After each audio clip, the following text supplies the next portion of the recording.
we're going live.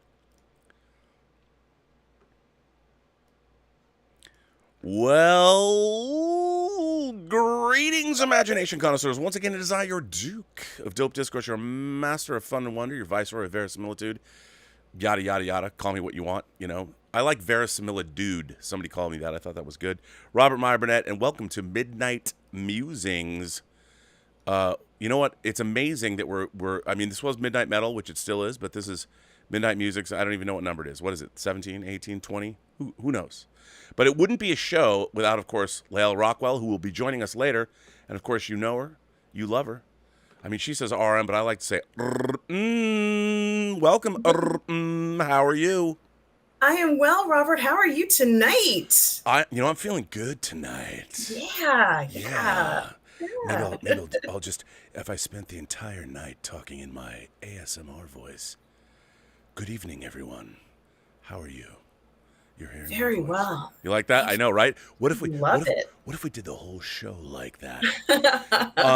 So San Diego Comic-Con's coming up, but you and I were talking before the show about something interesting that happened this week in the geek sphere.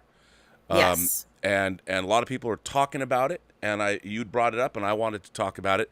You want to cue this up and tell the folks at home what happened this week? And I've got an article ready to go so I can illuminate what's happening. Yes. What we're talking about is a comic book creator by the name of Eric July, who has a channel on YouTube called, I think it's called Young Ripa 49 or something like that, or 89. And what makes his story so significant is that he created his own comic book called, I think it's called Isom. Yeah, Isom. Right. Yep. And he created the comic book. He put it up online for crowdfunding purposes with a goal. I guess maybe he had a goal of $100,000. Right. A goal of $100,000.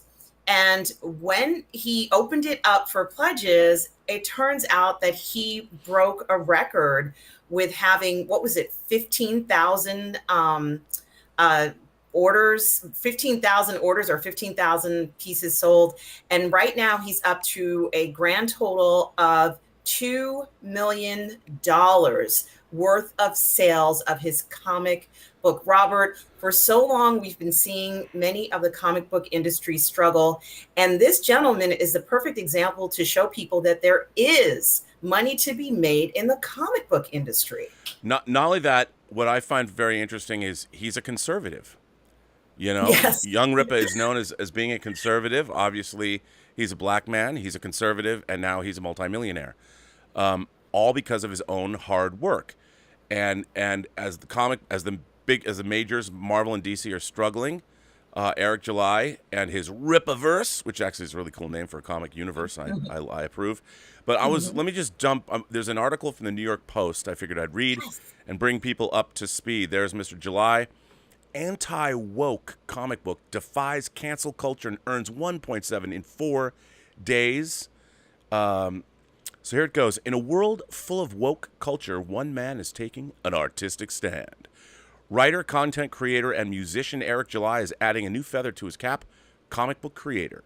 July officially launched his first comic book, Isom 1, through publishing company Ripaverse on Monday, and it's been a smashing success. July's book has already brought in more than 1.7 million in pre-orders in just the first 4 days. Nearly 19,000 people have pre-ordered, but not everyone is happy about it. The release of Isom 1 created somewhat of a stir on social media, particularly Reddit, where promotional videos for the comic book were banned from certain subreddits for supporting comics from hate groups. But July tells Fox News Digital his comic book company is no such thing. A lot of it has to do with the fact that I am a person that they simply do not like, he said. July, a self-described libertarian, so I guess he's not a conservative, he's a libertarian, hosts his own podcast and has appeared on several media outlets as a political commentator.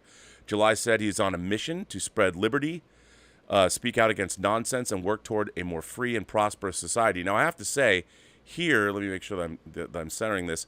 This is actual artwork from the comic, and I have to say, this looks great.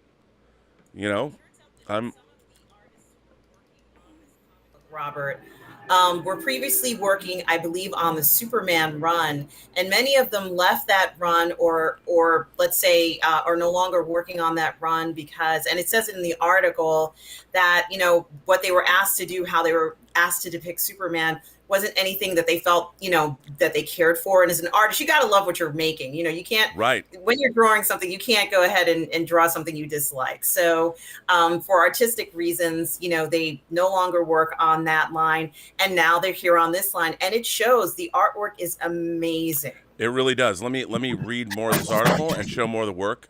So there's some more of the artwork. I mean, this stuff looks fantastic to me. July said a lot of entertainment today is out to beat people over the head with stuff like social justice and left-leaning agendas. Quote, to see the industry go in the direction that's it's gone kind of lights a fire under you, July said. It's not like it's getting any better. These people are doubling down on everything that they're doing, no matter how often the fans reject it. So he created the Rippaverse, which I can't get enough of. I just love saying that. Rippaverse. I put my money where my mouth is, July said. I just started a comic book company. I told people I'm not beating the audience over the head with my individual political views with this, and that got me called the most ugly names I've probably ever been called in my life. Eric July, and this is a Twitter post he made, leftist comic book fans on Reddit are in full-blown meltdown mode over the success of the Rippaverse. These people reveal who they are by making every disingenuous excuse they can come up with, and they still won't stop us. Hashtag Rippaverse, hashtag Isom, hashtag we will win, hashtag comic books. Not political? But the constant comments about his race and political views will not stop him from making a return to the essence of what he says comic books are all about. July explained that a lot of people see comic books as an escape from the real world and an opportunity to enjoy themselves and get their morale up. RM, I've always thought that Captain America, being a total escapist comic and having no political leanings whatsoever. I mean, come on. He used to smash Nazis. Give me a break. He's political. July explained that a lot of people... Oh, I just said that.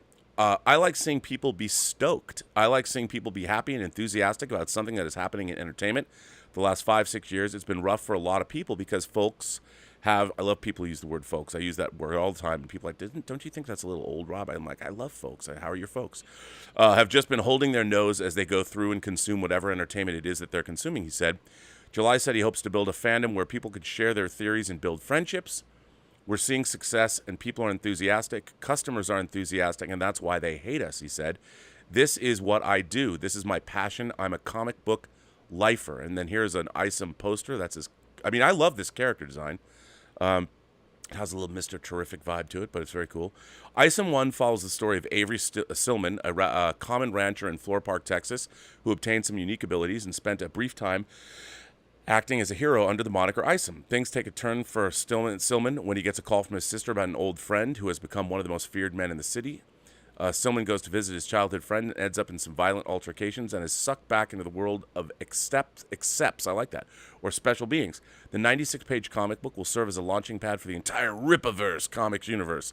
The comics are brought to life through July's writing, Cliff Richard's pencil work, and Gabe Eltaib's color work, and Eric Weathers' lettering. For now, July is heading back to the drawing board quite literally. He said it's time to get back to work. I want to get books in the hands of the people, he said. This is a blessing. I thank God for this opportunity and all the supporters from all different pockets of the internet. Isom 1 is available for pre-order now on Rippaverse.com. The comic book is due to ship in August. Now, I'll tell you something else that's unique about this. He raised all of this money not on Kickstarter, not on Indiegogo, but on his own website. Right. So, I mean, man is getting paid, and he's doing it under his own terms. And I, for one, am a fan.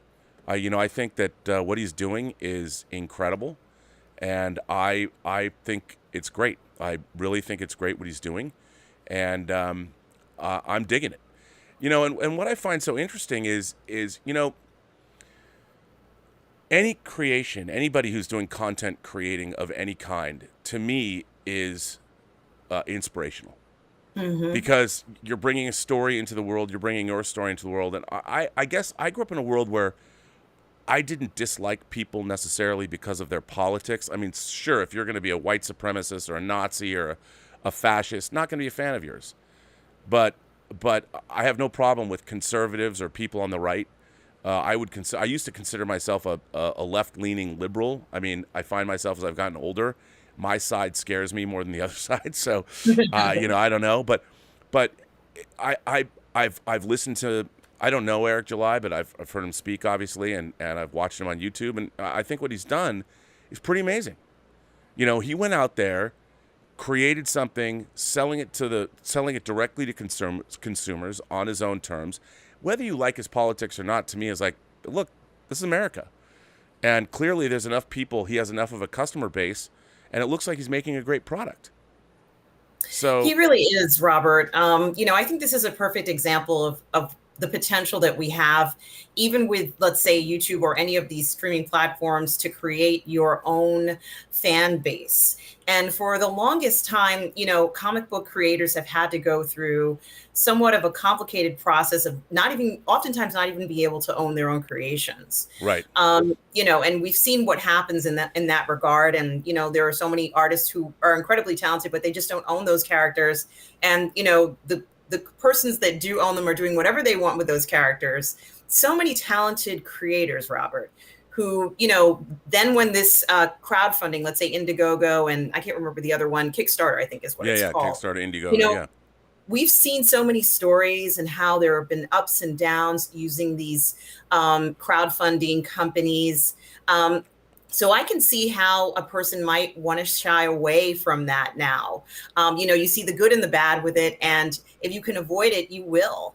And I think he's done a very smart thing to be independent in this regard. And the other thing, too, is that I have every confidence that he's going to give us our books. And it's not that I begrudge any of the Kickstarter or Indiegogo people from not being able to create and finally give us a final product. It's just that it's very difficult to ask people for money, in some cases, knowing you're not going to be able to produce the work you promised. Oh, man. Trust me, I was involved with a very, very successful crowdfunding campaign, and I did everything I can to provide the donors what they were supposed to get, and unfortunately the producer I was working with was incapable of doing that even to this day. I mean, yes. I produced the last thing that came out of there, and I completely agree with you. Oh, I have no doubt that he's going to produce the book. I mean, it's like when Ethan Van Sciver did Cyberfrog, and there's a lot of people whose politics are it's funny. I've talked to Ethan Van Sciver. I've streamed with him once, and I really had a good time with him. And I said we should do a stream together. And even he said, "Oh, Rob, you don't want to stream with me," And in a way, I was kind of like, I don't know. I mean, I think we could have a good stream, because my whole thing is that everybody has a story to tell. You just have to listen. And what I find so strange is people are so quick. Like lately, I've been branded. Somebody said that I was a white supremacist, and that the people that I hang out with, like I hang out with Gary Nerdrotic, Gary Beekler, or Jeremy from Geeks and Gamers. And the funny thing is, I like Gary. Yeah, nice. I've streamed with Jeremy from Geeks and Gamers, a long time ago. We had a great stream together. Couldn't have been nicer. And the thing is, just because I stream with somebody or talk to somebody doesn't mean I condone their politics necessarily. Well, you just because giving them a voice or stream. No, but the whole thing is, I like having dialogues with people, and all of these people are fans first and foremost. And I think that, there's a lot of people that use language that I wouldn't use, that I actually find objectionable. But it's interesting, because I think that whenever I'm on a stream with anybody, I've had a really great conversation with people. And to me, we're getting to the point where we are just hating each other. And the thing is, first and foremost, a lot of these YouTube channels, I mean, I'm like Mr. Positivity. That's my brand. Like, hey, come to the party. And I believe that, unless we're talking about modern Star Trek, and which I've even done a 180 on, because I was afforded an opportunity to see or feel or read or something showrunner Terry Matalas's take on Picard season 3, and I was like, I did a whole 180. Proof is in the pudding. I mean, all I can say is that Mr. Matalas delivered the goods. And I'm perfectly willing to say it. And I have people who, I've been saying how much I hate modern Star Trek, and they're like, oh, Rob, you're now a Paramount shill. You're shilling for CBS, saying this thing was, how could it be good? and for me, I'm like, look, I just want cool shit. I want people to make cool shit. I want Isom. I don't know what this comic book. It sounds interesting. It looks good. I'll read it. I did not, by the way, I did not support it yet. I will, I think. Just because I purchased, I think it's version A, which is the signed first variant cover or something like that. So yeah. I wanted a signed copy. Yeah, of course. By the way, we have the TJ Slab Dragon Watson says, still blaming you for my physical media addiction. And then he goes on to say, I'm nicknamed Slab Dragon because I have 2,340 CGC slabbed comics. Bro. Wow. That is... The fact that he even has a count of that is impressive. That's insane. And so buy your movies, but man, let me just tell you, I'm envious, Slab Dragon. You know he has a spreadsheet somewhere, Robert. Oh yeah, totally. Our friend Tom Jr. Jackson. We are Tom, of course, coined the phrase "we're all goof people." A great man, looking good these days, by the way, Tom. Tom says, Rob, great to see you made it off Hoth. Yes. He put me on Hoth with a pop figure. I loved it. Yeah. Looking lovely tonight. And yes, you are. You are looking lovely tonight.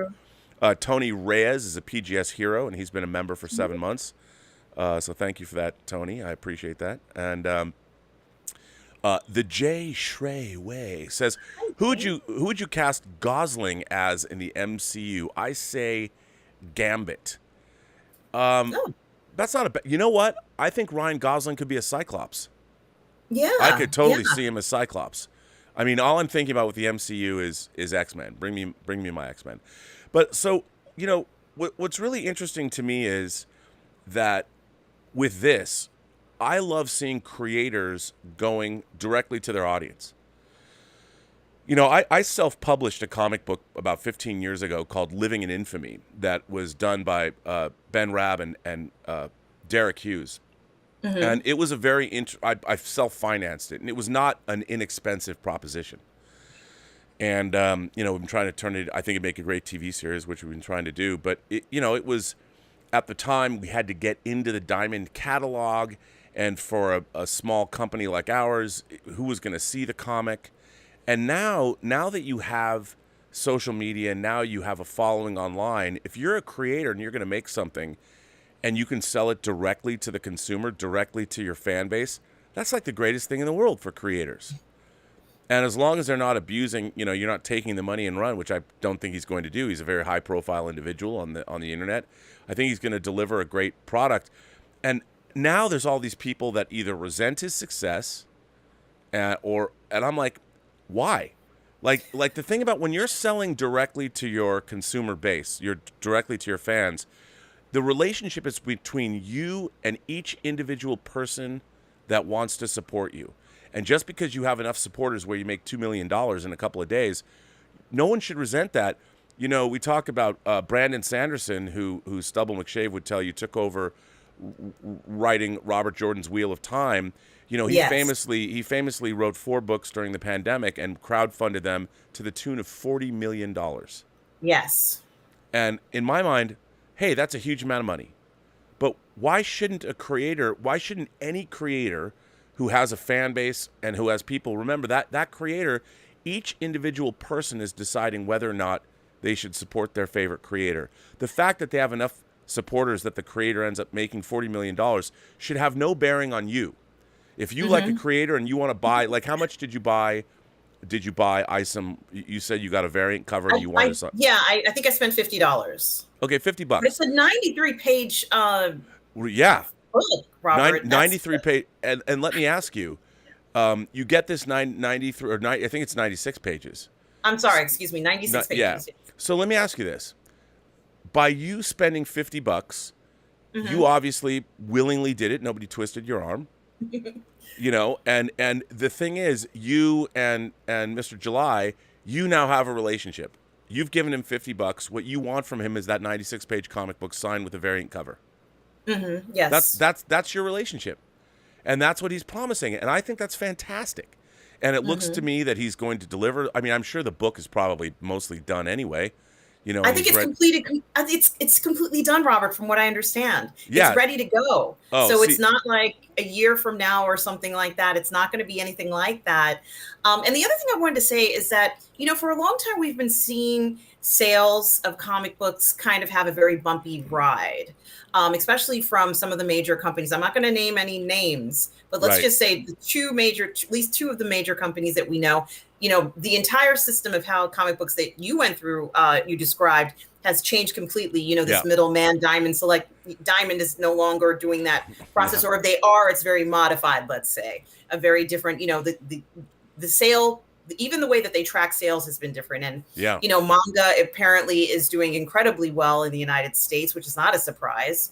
But honestly, Robert, one of the things that people are talking about is the fact that when many changes were made at these two larger comic book companies, they decided to change characters in a way that actually killed the sales of a lot of very popular IPs and series. So you name it, it seems like a lot of them have been affected. And their argument was that there was some kind of crowd or some group of people who would love these books, that they would sell, that it would be, groundbreaking. And in actuality, that's not what we saw and what we've been seeing. So I think that something that's very interesting about Eric July's book is that it's exactly what people want to see. It's a great story, fantastic drawing, stuff that makes sense when you see it on the page.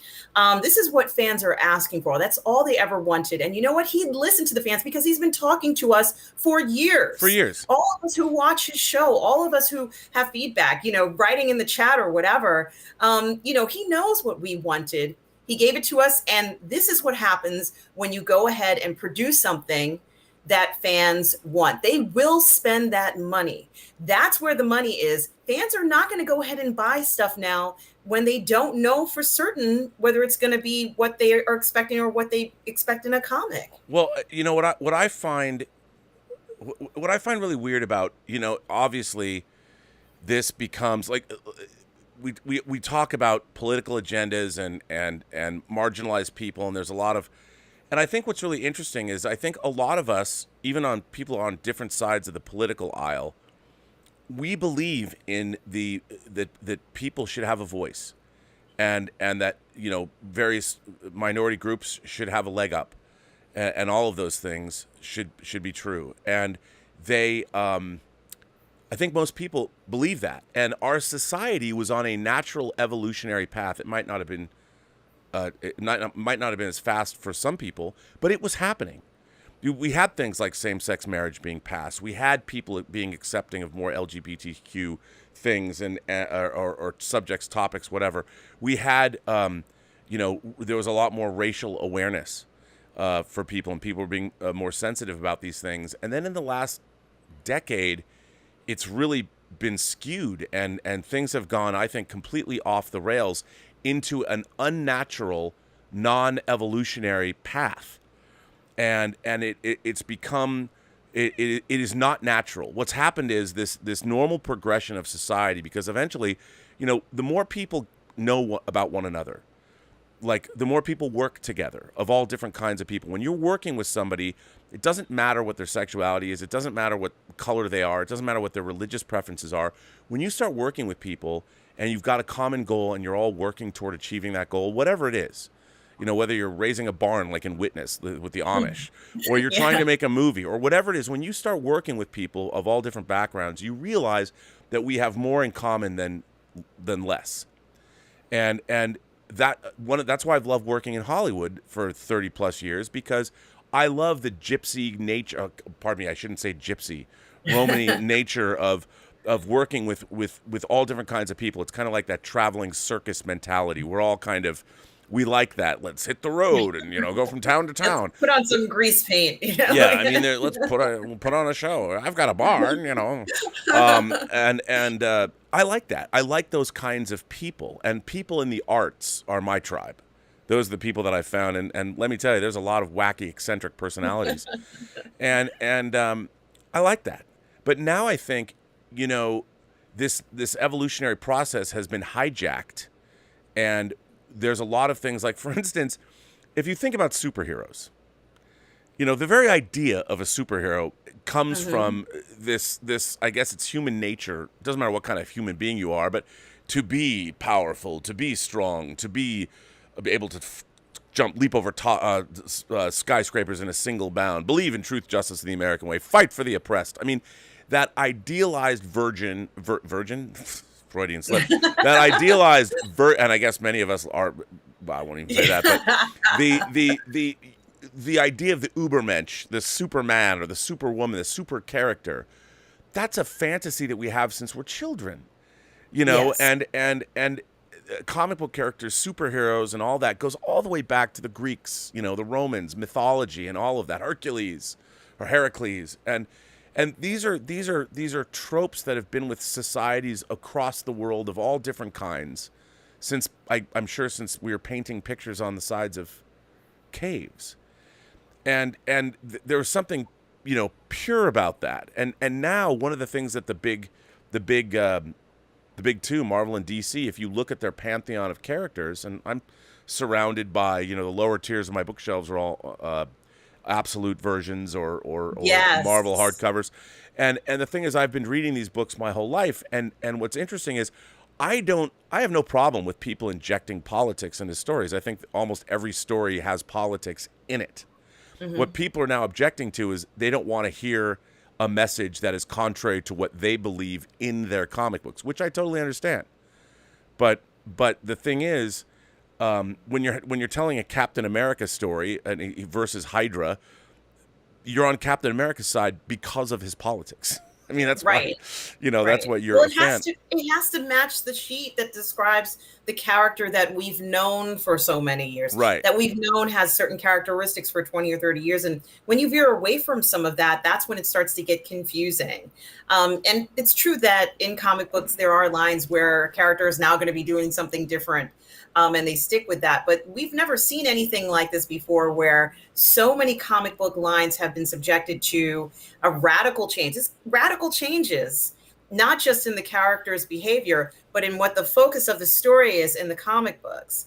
So we saw a huge shift in that. And essentially what essentially ended up happening was that they didn't sell, and they were not successful lines. Right. And what used to happen is that maybe a comic book would sell 20,000 copies. And now what you would see, they were lucky if they sold 5,000, which is like zero sales. Well, yeah, and it's like such a weird thing because you know, you're talking about like let's have an LGBTQ version of Superman or whatever. Well, what was interesting is like I love The Authority, and you've got Apollo and Midnighter, you know, basically Superman and Batman as a couple.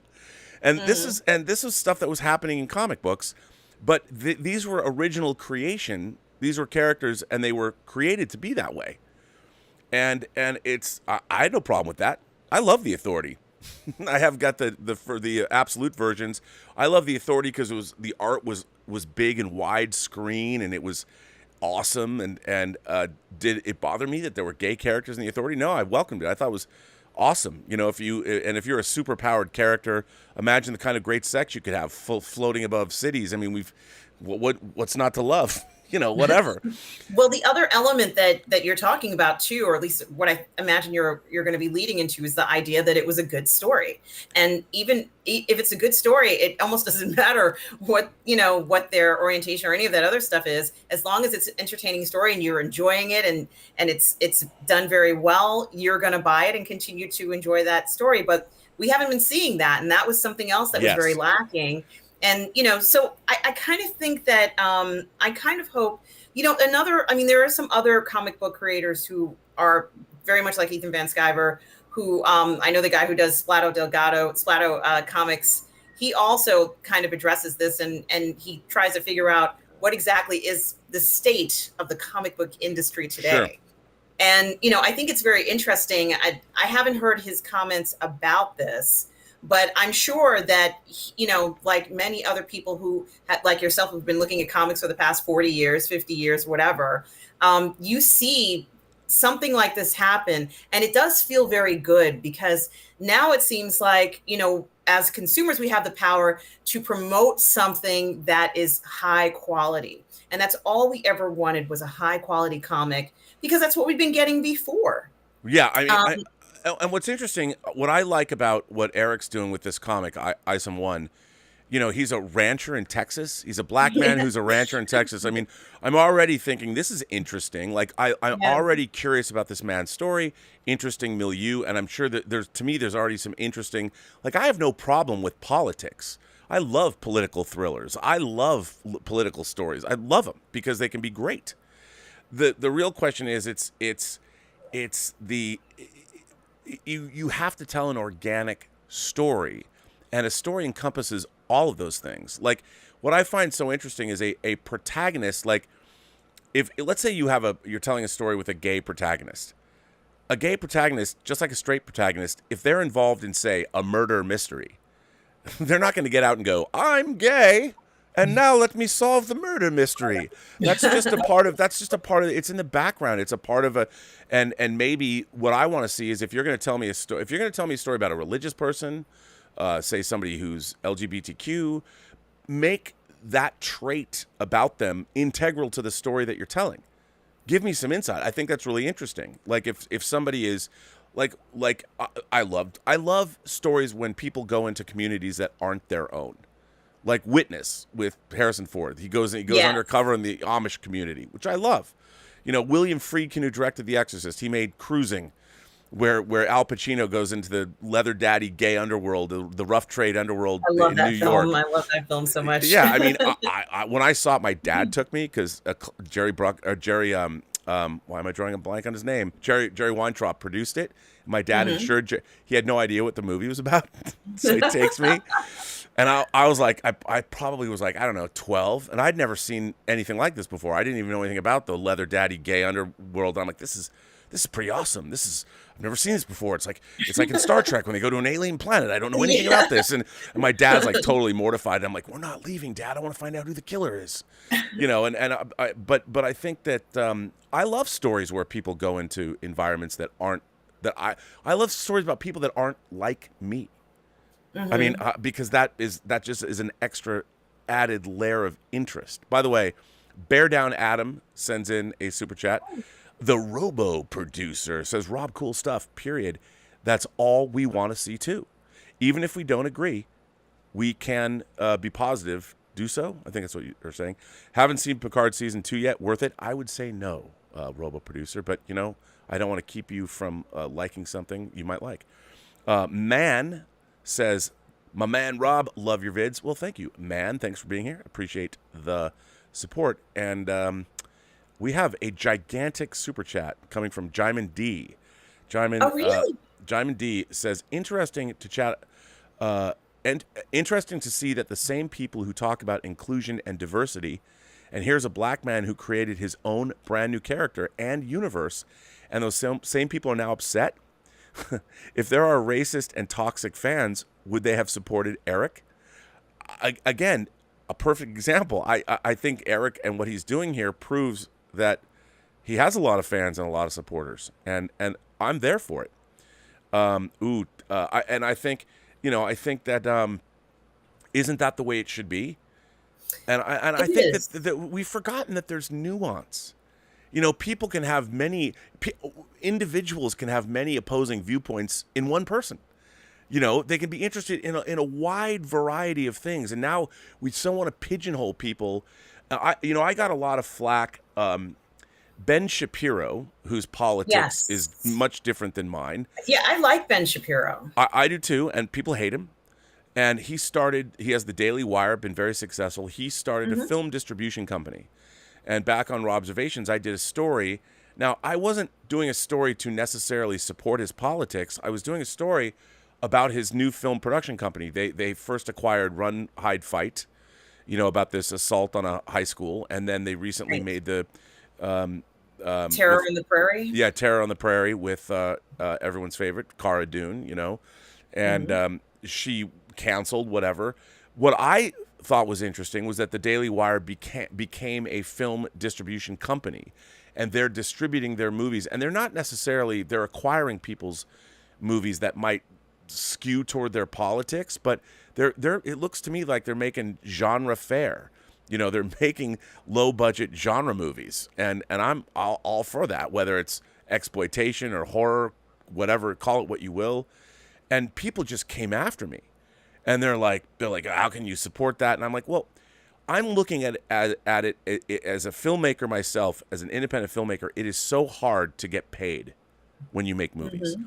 My Mm-hmm. what they're doing is they already have a subscriber base. They have that new documentary, What Is a Woman, that they just did. That's getting a lot of. It was excellent, by the way. I reviewed that with Lorena Creole on my channel, and it was fantastic. It's a Oh great yeah, documentary. but very divisive. You know, and when you're watching that, when people, it's so weird how people have just they can't even have this dialogue. Well, I was interested in what they're doing as a model, because if I could make movies and distribute them, if Mm-hmm. I had a large enough group of people on YouTube, and I knew, like, if like you gave $50 to Eric, if I Yes. knew, if I had say 1 million followers, maybe not a million, if I had 100,000 followers, and they each gave me $50 to make a movie, I could be Blumhouse. You Yes. know, and sell, and to be honest, that would be my goal. That's what I would love to do, is sell directly to the consumer, because right now, you know, we made Tango Shalom, we didn't have distribution in place, and the only reason that we got distribution is because Kristen over at Vision Films, and she just moved on to a new venture that she started, so congrats to her. Oh wow. She was a judge at the Brooklyn Film Festival, and Yes, she saw the was. Yeah. and she saw the movie there and came to us, which is a dream, to have a distributor come to you. That's what you want. But I've worked on so many independent movies, like, to get them distributed is difficult. And if you could sell directly to your consumer, directly to your fans, that's the dream. And Eric has done that. He wants to work in comics. He's made enough money that he can probably spend the next couple of years just creating and Yes. going back. And I mean, 96-page comic books are not, that's a lot of work. That is a nice book there. That's Yeah. a good amount of entertainment and enjoyment, and the panels are just incredible looking. Yeah, I mean, it looks really great, and so I would say, you know, Jaimin, I really appreciate that you point this out and supporting us. Thank you for the support. But that's the thing. I mean, like, love the material or hate the material. I just like the fact that Eric July went out and did this. He did the work. He did it Yes. on his own terms and started his own business. And the thing is, that's what this modern age, especially using YouTube and social media and developing a fan base and then selling directly to that fan base, is something that we really didn't have before. And now social media has allowed us to have this. And people look at him, and I'm sure the money, immediately people are all taken aback, because that's a lot of money. That's a lot. That's more money than some people make in a decade. And he made it in 4 days. And so I can understand the resentment. But you know what? Guy did the work. And Yeah, there's nothing. It's professional jealousy. And he did do the work. I know that from what I've heard, I haven't read it. I think he's been in the business at least for 9 years, just even working on projects. He's a hard worker. He has a huge presence on YouTube. He's got hundreds of thousands of followers. I can't remember if it's 200,000 or 300,000, but it's a large amount of followers. And that alone means you put in a lot of work on your channel. Yes. I mean, I've been on YouTube. I've had this channel. It used to be the Burnettwork. Now it's Post-Geek Singularity. I've had it for 4 years. I'm just shy of 50,000 subscribers. But even that, Yes. it's a work. It's work. It's a grind. It takes. You have to. I would have been over it. You know, in the last 6 months of this year, I've had to really cut back because my work on the John Campea show. And I'm gonna be doing a lot more work on this channel. But it's still work. You know, people think that, oh, it's hard. Like, you know what? No one watches The View and thinks to themselves, like, those women don't deserve to get paid. They're just on a TV show every day for an hour. I mean, no, it's work, man. It's work. It is work. It's a lot of work. And when I get on YouTube, you know, like on the John Campea show, I've literally spent my entire life filling my head with interesting tidbits or information about the movie business and Hollywood and entertainment.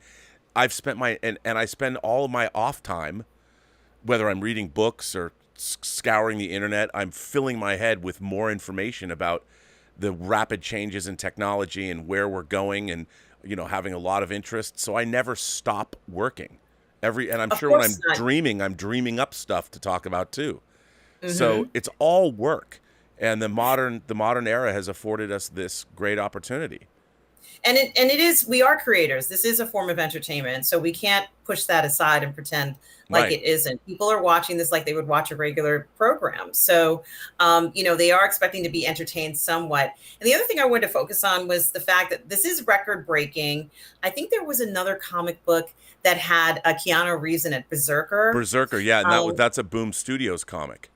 yeah, and it was a successful campaign, but they didn't make this much so quickly. No, and that was Keanu Reeves. It was Keanu Reeves, and they were boasting about how well that comic had done. I think that one was on Indiegogo. It might have been Kickstarter, but on one of those two, and it did fairly well. And they had pledges on that Kickstarter that were in the thousands of dollars, where you could have your image in the actual comic. Yeah. And so, people were buying it. Like, I thought about it, I thought, how cool would that be to be in a comic book with Keanu Reeves? That's cool. Well, and again, a lot of people have criticized companies like Boom Studios to going directly to the consumer and selling, like right now, like Tomy, the toy company, they're making a 1/350th scale die-cast Starship Enterprise. Mm-hmm. And I don't know if they're going to make their goal. It's like $600, and they have to achieve it. They've extended the time. But a lot of people are like when HasLab, they're like, we'll make Jabba the Hutt sail barge for the 3 3/4 inch action figures, and people are angry. They're like, why should a company like Hasbro have to go directly to the consumer? Well, it's because those things are really, really expensive to make, and are people going to buy them? And I'm all for, like, Boom Studios got that same flack. Like, why is a known comic book company, doing that? And they've got, Boom Studios has another thing. I think is it Irredeemable? They're crowdfunding a really nice hardcover set, a 3-volume set of, I think it's Irredeemable. Mm-hmm. And I'm going to pledge that because I want that set of books. And I'm happy to support a company, whether they're a big company or not, if they're going to make something and they don't know if they're going to make it. Like HasLab's, the Riva lightsaber didn't make its crowdfunding goal. Yeah, it was a fail, unfortunately, because unfortunately the character of Riva just was not as popular as they thought it would be. And out of the 5,000 pledges that they needed in order to fulfill it, to even go through with it, I think they only made it to about maybe 1,500 or 2,000 pledges. And I've seen this lightsaber because it was at Star Wars Celebration, and it looks exactly like the Inquisitor lightsaber. And I feel like they should have marketed it as an Inquisitor lightsaber. 100%. And people would have bought it. They would have bought it. They would have said, oh, this is Inquisitor lightsaber. It's about Inquisitors. That's so cool. And we've been watching these Inquisitors all through the Clone Wars. Like, we know who these people are. So there could have been a lot of anticipation and excitement about it. But it was not marketed, in my opinion, correctly. I mean, there's even a scene in Obi-Wan where Darth Vader himself is holding the saber, and that wasn't enough to entice people to go ahead and buy the saber. And I'm not going to say it's 100% true, but I still kind of feel like they wanted him to hold that lightsaber so that people would feel like they want to buy it. Like, it felt very like a marketing totally thing. So I said, why is Darth Vader holding her lightsaber? Shouldn't he just take his own? But I said, oh, wait a minute, this is the one that's for sale. So I think that was definitely a specific move done for that purpose. But even that couldn't entice people who have money, Star Wars fans who have money to spend. It couldn't entice as many people to buy it. So it's unfortunate. However, Robert, I wouldn't be surprised if they brought it back as the Inquisitor lightsaber. Oh, me neither. By the way, TJ Slabdragon says Neil Adams, Denny O'Neil, anyone? Oh man, Green Lantern, Green Arrow, Denny O'Neil, and Neil Adams. Neil Adams' Batman in the 70s is one of my favorite Batman, so I can understand how you probably have a lot of those Slab. By the way, Juan Vasquez Vera in the live chat says, I'm gay and now I'm going to solve this mystery. I love that, Juan. That's fantastic. You tell us who the murderer was. Please do so. That's right. Joey Year 75, is it Joey R75? Joey says, I already told Chris, please do an old geek fandom stream with Chris Gore. Well, I've known Chris for over 30 years, and so I would love it. As a matter of fact, I was just looking at let's see if I can find them. So Chris and Mark Altman started a magazine back in the day, in the 90s, called Sci-Fi Universe magazine. My sister sent me a bunch, and I was the critic at large for this magazine. And Really? what's really interesting about this magazine is, so Sci-Fi Universe, the subtitle was "The Magazine with Science Fiction Fans with a Life," because it was the old Saturday Night Live, "Get a life." You know, Hmm. you've turned a lark I And did 30 years ago into a monumental waste of time. And Robert, well, I'm, oh, go ahead. Sorry. I feel like I must say this because Chris's movie is coming out. Yes, and he's debuting it at Comic-Con. Yes, that's all I wanted to say Oh, because I feel like we need to say it. well, So I just think it's funny because we were gatekeepers. Our magazine was based on the fact that we characterized ourselves. We're the cool geeks. We're the geeks that you want to know. I mean, admittedly, we were geeks, but we even did. I gotta find it. I have it here. There was an issue of the magazine that it would, if we did it today, people would yes. be so up in arms. And I gotta find it here. I'm gonna find it. And I can't. I have it. I'm gonna find it. Well, Chris's movie, I think it's called "We All Poop" or something like that. Well, that's his book. That That's his book. everybody or celebrity, but I think it's he's done a documentary on. He's doing a documentary about Film Threat and then on Attack of the Show. Oh, is he? Yeah, those. I didn't know that. So I got Yeah, it wrong. yeah, and hang on. I'm trying to grab. I can't. It's kind of focused to what we were talking about, what to expect from Comic-Con as well. Let me just look Here it it is. up. I got to show. Okay, so here is Stars of Tomorrow. And that's Neil McDonough. This was when Star Trek: First Contact was coming out. Hmm. And now one of my best friends in the world, like my brother, it's very funny because Dan Weber, who became a big writer on Futurama, and then my friend Sean, who has passed away, rest in peace, Sean. One of my, we did this centerfold. Do you? I got to go full frame on this so everybody can see it. Hmm. Oh, and Lael is here, so that's good. So so let me go full frame. So here is the "Do you have a life?" And these are the two different kinds of fans, and it shows the two different kinds of fans there are, and of course, the desirable one. You pick which one you want to be, and we were writing this and by the way, this magazine was published by Larry Flint. So, I mean, hustler Larry Flint. And I'm going to bring in our other co-host, Lael Rockwell. He is here, and it was we were totally gatekeeping, but nobody had a name for gatekeeping yet. But we were totally fans that were gatekeepers, and we were deciding who was Right. cool and who wasn't. But people loved it because they understood that what we were doing was we were affectionately making fun. Because we all knew, we were all geeks, but we just decided we're...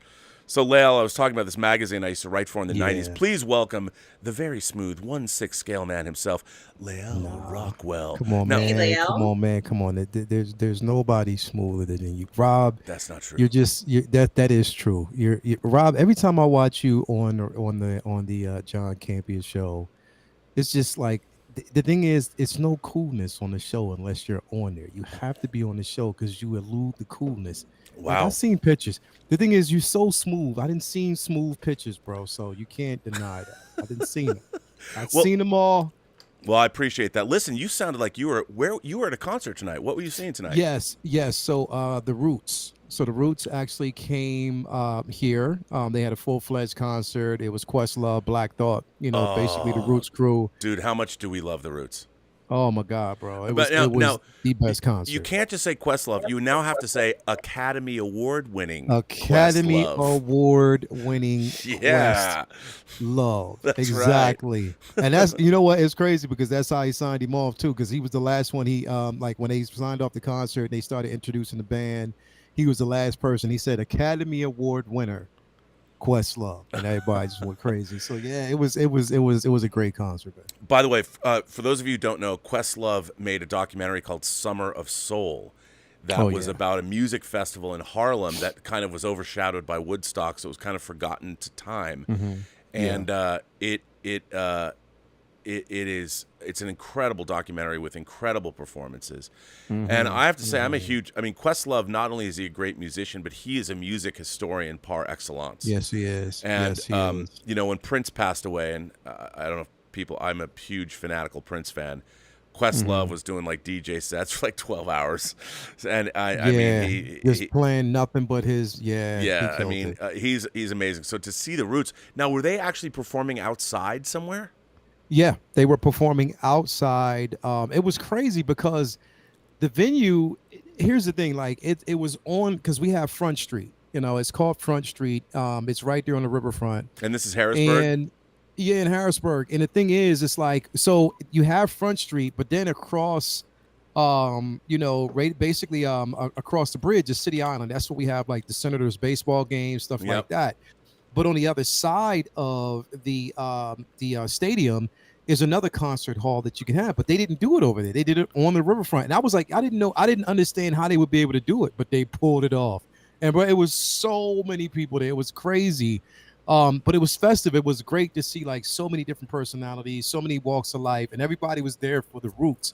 Like young and old, everybody knew every song. It was incredible, man. And you were there like, with Latoya. You guys were looking fly, looking fly together. You published that picture. There with, yeah, man. We were there together, and with your Coco Tulip. It was insane.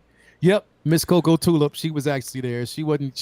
We put it this way. She wasn't going to give up until we went. So we went. We definitely went. It was incredible. I enjoyed it. It was a great night. Well, we're talking about comics, and we're talking about Eric July, who's now made almost $2 million. We're talking about that. Jaimin D sent in another very generous super chat. Thank you, Jaimin, for the support. He says, "What is that, Tallulah? Are you know what? Tallulah is barking for Jaimin D's very generous super chat. She must be. So, Tallulah, come here. Tallulah, come over here."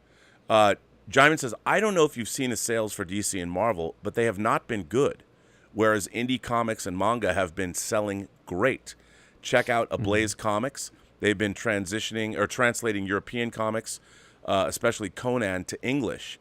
By the way, Berserker is so good. Berserker is, of course, Keanu Reeves's, that comic. And, that's another thing. I think that what's happening is that I was talking about earlier, Lael, that I have no problem with addressing issues of marginalized groups and giving them a voice. The problem is that message is overshadowing the stories that comic books used to tell. And I think that's what people get upset about. They're upset like, look, man, if I'm reading a Superman story, tell me a Superman story. Don't tell me a Superman story where his being gay is more important than the story that's being told. Than the story. And like that's the thing is it's forceful, bro. The problem is it's basically a forceful narrative. And the thing is, like we talked about this last week, it's like how much damage you can do when it's forced, when it's a forced narrative, no matter if it's good, no matter how much is needed, let us decide. You know what I mean? Like, I think it's just to let us decide. Don't force it, because if we recognize it, we'll be like, okay, that was good that it was there, but it wasn't oversaturated. And the thing is, it's not to say that if it was anything against it. Here, listen, look, I can say this. I am a middle-aged black man with one grade. Are you kidding? But check it out, though. But that's what I'm saying, bro. Like, the thing is, even me being black, bro, like, the thing is, I don't want to force narrative. I don't want you to force me in it, because then it basically makes me think. Put it this way: I don't want to feel like you feel guilty for something. You know what I mean? Don't do it. Just tell a great story.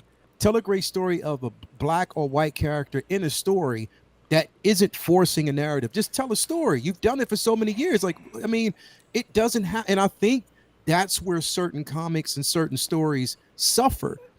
And because if you do it, if it's forceful, then you're basically planting a target on the person's back, or on the character's back, or on the culture's back. Well, and we don't need that now. Just tell a good story. That's all we want. Here's the thing, Lael. You just called yourself a middle-aged black man with one foot in the grave, but I can't help but notice that right behind you is a bunch of white folks.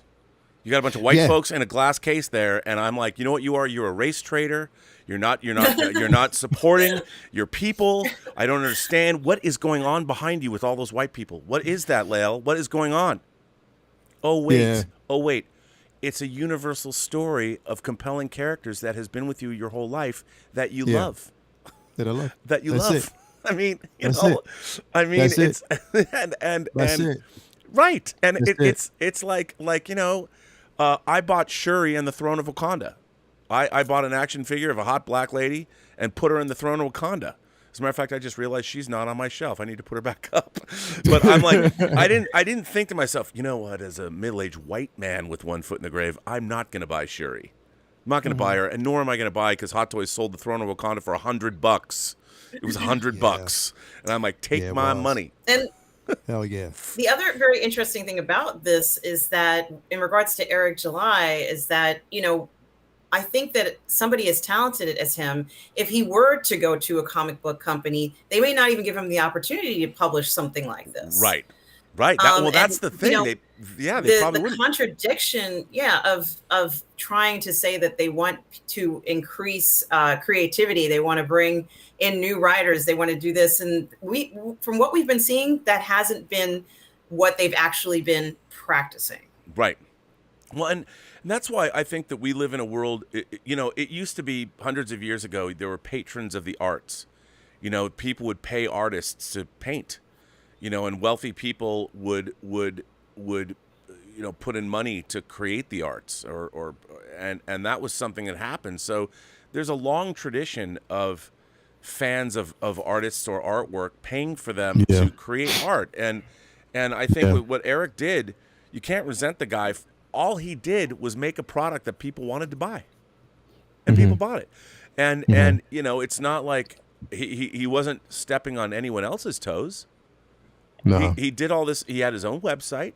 He made this comic, a 96-page comic, and like you said, it was already ready to go, which means he probably already paid his artist, and I'll bet you that he's cut him in on a little of that beautiful cheddar that he just made. I'll bet you that he did, because that comic, I'm sure, if he's a stand-up guy, he's going to make that part of, like, guys, I'll give you a little bit of percentage, a little bit of bonus. If we make some money, I'll kick it back to you, because why wouldn't you? I think a good businessman would, because you want these people to come back and do another comic.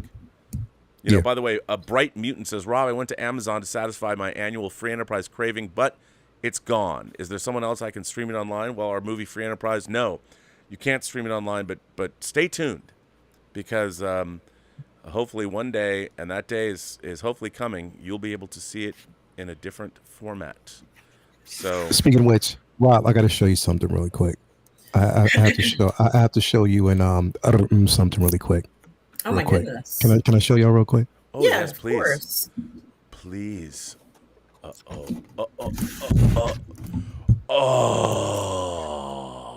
It came, bro. It came today. Wow. This is the Aurora. Is so beautiful. It is the Aurora Monroe premium format statue from Sideshow. Hang on. It came today. I want to go happy. full frame. Hang on, let me put you up full frame there. Look at this. I didn't even. The thing is, it just got here. I couldn't actually open it because we were going to the concert, but I'm definitely going to do an unboxing or take your position tomorrow of this. Now, but is that quarter scale, third scale? What is that? This is a quarter scale, 1/4 scale, premium format statue. Yep. Love that. It is I amazing. love that costume too. What is that? Here's the thing is, like, before it was just a standard base, but then they put the light up feature in the base. So it has a light up feature. Does her eyes light up? No. And see, that's the thing is, I wish it would, but it doesn't.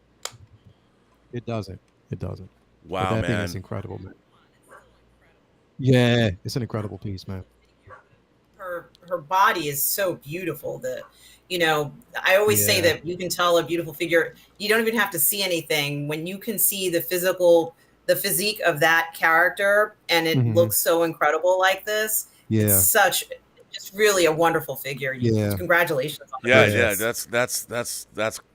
That is amazing. But it's an incredible piece. But let me ask you, Lael. I mean, you work in the arts. You're an engineer and audio recording and all that. Now, how do you feel, about the idea of, with the modern age and social media, that artists can go directly to their fans, their fan base, and be able to sell directly to them. How do you feel about that? Love it. Right? I love it. I love it. I love it because there's so much art to appreciate out there. Because I think art has been smothered too long by the industry, and you've had an industry for too long to have told people what they can and cannot do. What is standard? This is how you have to do it. No, you don't, because we live in a digital world now, digital interface now, where you can actually reach your fans personally. You can actually gain your own fan base. You got things like Instagram, TikTok, you got all these resources, YouTube, all these things now where you can actually reach your fans. You can put your own body of work out there. Yep. And it can't be touched. You know what I mean? Like literally, like I think that's what life should be all about. Free enterprise, man. Like where we can actually go out there, just put our stuff out there. And basically whether a crowd gravitates to it or not, if you gravitate, if you gather a fan base, you do. If you don't, at least your body works out there and you have full control. Nobody can tell you what to do or what not to do with it. And I think it's beautiful, man. It's a beautiful thing. Like I've always been behind that. Now, both you and we were talking earlier about YouTube as a way to establish a fan base, and YouTube's work. And you, Lael, you've thrown yourself into YouTube, and I think you've done a great job. You've targeted the collecting community. And you've done a number of really cool shows that I think were unique, like Take Your Position and things like that are really fun shows. And I'm surprised people didn't do more of that before, but you kind of pioneered that idea in the way you've pioneered it, and like pose offs and all that. And you created there were action figure channels, but you created your own action figure channel identity. Well, that's work. Yeah, and it is work. You're doing your positive fandom channel, and you like doing streams with Miss Creole, who we all love. It's the same thing. So you, in being on YouTube, wouldn't you consider both of what you're doing you're creators as well? Yeah, absolutely. I mean, I'm sure Lael shares this sentiment with me. We want to support. In fact, Lael and I were just talking about this. Was it last night? Yeah. We were just talking about this last night. One of the major things that, I feel that has drawn me to YouTube is the sense of community. Right. And making this network, it's actually become a family and friendship. But also supporting other creators. And that's really important to all three of us. But this has given us the opportunity to actually do things like that. I couldn't do it until I was on the platform. I always wanted to, and now I have a little bit more freedom to do that. And it makes a big difference because I feel like I'm pushing or promoting the arts in a sense. Yes. Yeah. So, and I've always wanted to do something like that, but it takes a lot of money to kind of be a philanthropist. I don't have tons of cash to throw at it, but I support the other creators around me. Yeah. Yeah. Mega YouTube 99 sends in a super chat and says, "Hey guys, I want to start reading books that upcoming films are adapting. Mickey 7 is the only one I have in mind right now. Have you read? I have not read this, but it sounds really intriguing. What other books are being turned into movies shall I check out?" Now, I think you mean, can you read books that haven't yet been turned into movies to get where they're coming from? And I love that idea. I mean, it's funny. I right now I'm like drawing a blank. I've got so many books. Me too. I can't think I'm of drawing one. like books that are being turned. I mean, I can tell you books that I really want turned into movies, like Donna Tartt's The Secret History. But there are some books that have been turned into series recently that I've loved, like the Reacher series was based on books. Terminal List was based on a book, and I just fell in love with those two recently. Yeah, I love Lee Child's Jack Reacher series. Really, really love that. And Terminal List, I haven't caught up with the show yet. And then it's interesting. I love book adaptations. Like my favorite director, Stanley Kubrick, basically mostly his films were adaptations of books, and sometimes, like in the case of Lolita, he actually worked with the author, Vladimir Nabokov, to write that script. So it's I like seeing that. So yeah, I mean, I can't think of anything. If you're the author of the book and then you write the screenplay, is it an adapted screenplay or is it original? That's a good question. I think you're adapting your own work, so I guess it would be an adaptation. Joey, I don't know if it's Joey or Joe Year 75. Joey R75 says, I want a 3-hour stream of, remember that? Everything sucks now. Cisco is the best captain. Oh, wait, that's me. Well, you know what's funny? I mean, I understand. I think the problem with a lot of the entertainment, I think across the board, we all dislike things in different ways, but I think underneath it all, what we want is great storytelling. And whether the way you go about complaining about why we're not getting it, that differs amongst different pundits and YouTube channels. But basically, we all want great stories. And it's frustrating to, like, say, love Star Wars, and then to get a Star Wars story that is mediocre, that lets you down. And you ask yourself, like, I watch Rise of Skywalker, and I'm like, who thought this was any of the ideas in this movie? Who thought any of them were good? That's what frustrates me, I watch Star Trek, Star Wars, Doctor Who, and all these things that used to be great stories, and the people that were making them knew which stories that we wanted, or knew which stories worked within the milieu of whatever that genre is. And I think that becomes frustrating. I mean, like we talked last week about Thor: Love and Thunder, I understand Taika Waititi is a talented filmmaker, but why make Thor so goofy? Why make it so silly? I mean, during this past week, people said, the movie is actually the version of Thor that when Korg is telling the story to the kids, we're seeing a visualization of his version of Thor. Of his version. And I kind of like that, but if they had actually made that part of the story and tied that in, so we knew we were seeing kind of a heightened, and they've used that as a device in movies before, but when I watch, I don't think anybody really wants Thor to be that silly. And I like the Thor of Infinity War, when he shows up with Rocket and with Stormbreaker and goes. He's badass. He's badass, but he's a fun badass. And then even when you saw him in Endgame, when he takes off Thanos' head finally, that Thor, that angry, I failed Thor, and people got half the world was snapped away, or half the universe was snapped away, and you saw him, really affected. And then of course they went into Fat Thor, but I didn't mind that, because I liked the idea of a guy who he'd been in despair for 5 years because he failed the universe. So that makes sense to me.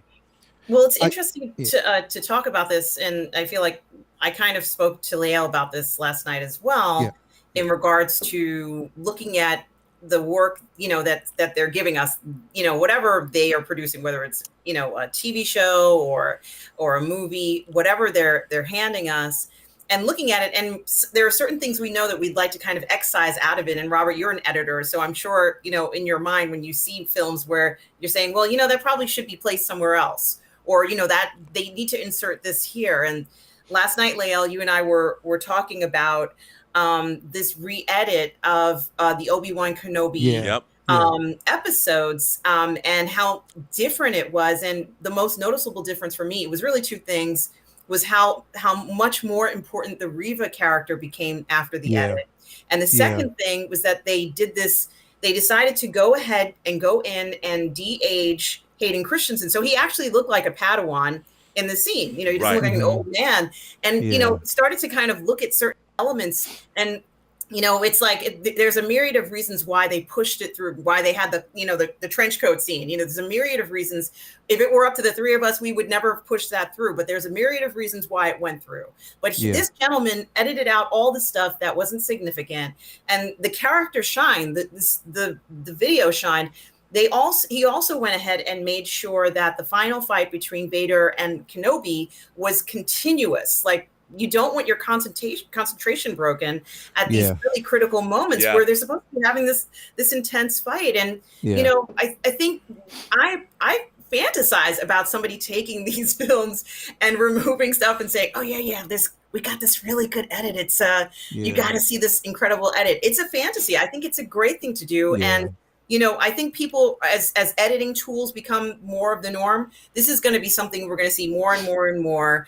And, it's true that the studios may not care for this. And I understand their concern. I'm not saying that, it's right or wrong, but I've been enjoying them. So it's a confession. I wish I could do the same thing with Thor: Love and Thunder. I would switch certain things around, just a few things. I would actually remove that nude scene. I can't even believe I'm saying it. I feel like, it kind of detracts you away from thinking about Thor. He already looks, like you can see it when he's standing around and he's wearing his outfit and his arms are out and he's got the guns out and he looks intense. I can fantasize from that, but the nude scene I felt, was not needed for that part. Why not when he's with Jane and they had an intimate moment together or something? Let us see something cool like that. But the comedy, like where the palace or the temple crashes, I'm like, that's so unnecessary. It's like, don't make him feel bad for doing the right thing. That's not nice. So there were a lot of these little things that we saw in there. They could just remove that. Like, imagine it didn't crash. You didn't see that. Save them. Wow, this feels a little different now. Yeah. He's going to go speak to those kids. This feels a little different. We didn't see him nude, so it doesn't feel awkward that he's speaking to children, Yeah. By the way, this Jaimin, who's referring back to the conversation we were having about people who are patrons of the arts, he says, like Rex Harrison paid Charlton Heston to paint the Sistine Chapel in the agony and the ecstasy. Laugh out loud. Yes, he's referring to a classic movie. Yes. Jaimin, I'm there for you. That is very funny. That's a very funny comment. Yeah. And yes, and 40s and thank you for that. I appreciate that. You make me chuckle, and thanks for supporting the channel. But that's very funny. That's a deep cut. Well, it's not really a deep cut if you're a classic movie fan, but that was very funny. TJ Slabdragon says, now, Lael, you weren't here, but TJ Slabdragon, he's called Slabdragon because he has over 2,300 CGC graded and slabbed comics. 2,300. And he knows the exact number, and it's probably on a spreadsheet. Yeah, and he says, Beautiful Storm, I have 25 Sideshow PF statues. Wow, man, that's a lot. Wow. I got my guy. One of my favorite. I've never streamed with him, and I don't know him, but I love his channel. I don't know if you guys know Gem Mint. Oh yeah, I'm a Geminite, bro. You're Gemini. Now, can somebody tell me, like he lost all this weight? He looks great. He grew his hair out. Did he go on some weight? What was that all about? Because he looks fantastic. Well, I don't know the details. Do you know, Lael? It was I'm hearing different iterations. I'm hearing at one point like he had to do it because he had gotten sick. So he's mainly right now on this like health kick. He looks fantastic. But he looks amazing, man. I mean, I watched a lot of his content. A lot of statues that he actually gets are completely amazing. But yeah, I love his content, man. I love it. He had the last video I watched of his where he was like, "Yo, he got scammed." I watched that video. You watched that one? Yeah. You know why I love his videos? He's always positive. I mean, he'll talk about getting scammed, but he's always talking about, look at this. Here's what I got. I love his omnibuses. Like, he's made me. Yeah. Before they put out all the omnibuses, they put individual books, so you can see. Like, I have a lot of my hardcovers from the aughts, the Marvel. They put out some omnibuses, but I have a lot of they put out individual hardcovers that they later turned into omnibuses. And I love his omnibuses because he has just omnibuses. It's perfectly organized, and he also tells you where to buy discount. Books cheap graphic novels. I always buy from them. They're great, and they pack their books really well too. And he also streams with Fee, his wife. Yep, she's hilarious. And I kind of they have like a Sunday thing where they, have a nice event together. And I also he's a good dude. I really like him. Yeah. One day we should all stream with him because he's awesome. Tom Jr. Jackson says cool to you, dude, man. Such a cool dude. Tom Jr. Jackson says, congrats on 892 subs. Oh, thank you, Tom. Wait a minute. You got to get. So for those of you who don't know, if you can get over 1,000 subs and a certain amount, like 4,000 hours of view time on YouTube, you can get monetized. Everybody should go to what's your channel? What's your YouTube channel? Positive Fandom. Positive Fandom. Go Okay, right now. Go right now and subscribe to Right now. Positive Fandom. Let's see if we can get. Thank you. There's 236 people watching right now. Let's get all of you to get. If half of you went over right now, you don't have to leave. You can just open another browser. Open Go- it up in browser. Yeah, and and go. just do it. Let's get her up past 1,000. Come Oh on my now. gosh! Thank 1,000. you guys. If you can That's get her so to kind of you. 1,000 tonight, like get her 1,000 Wow. tonight. Yeah, why not? Like literally, it's that easy. Why not?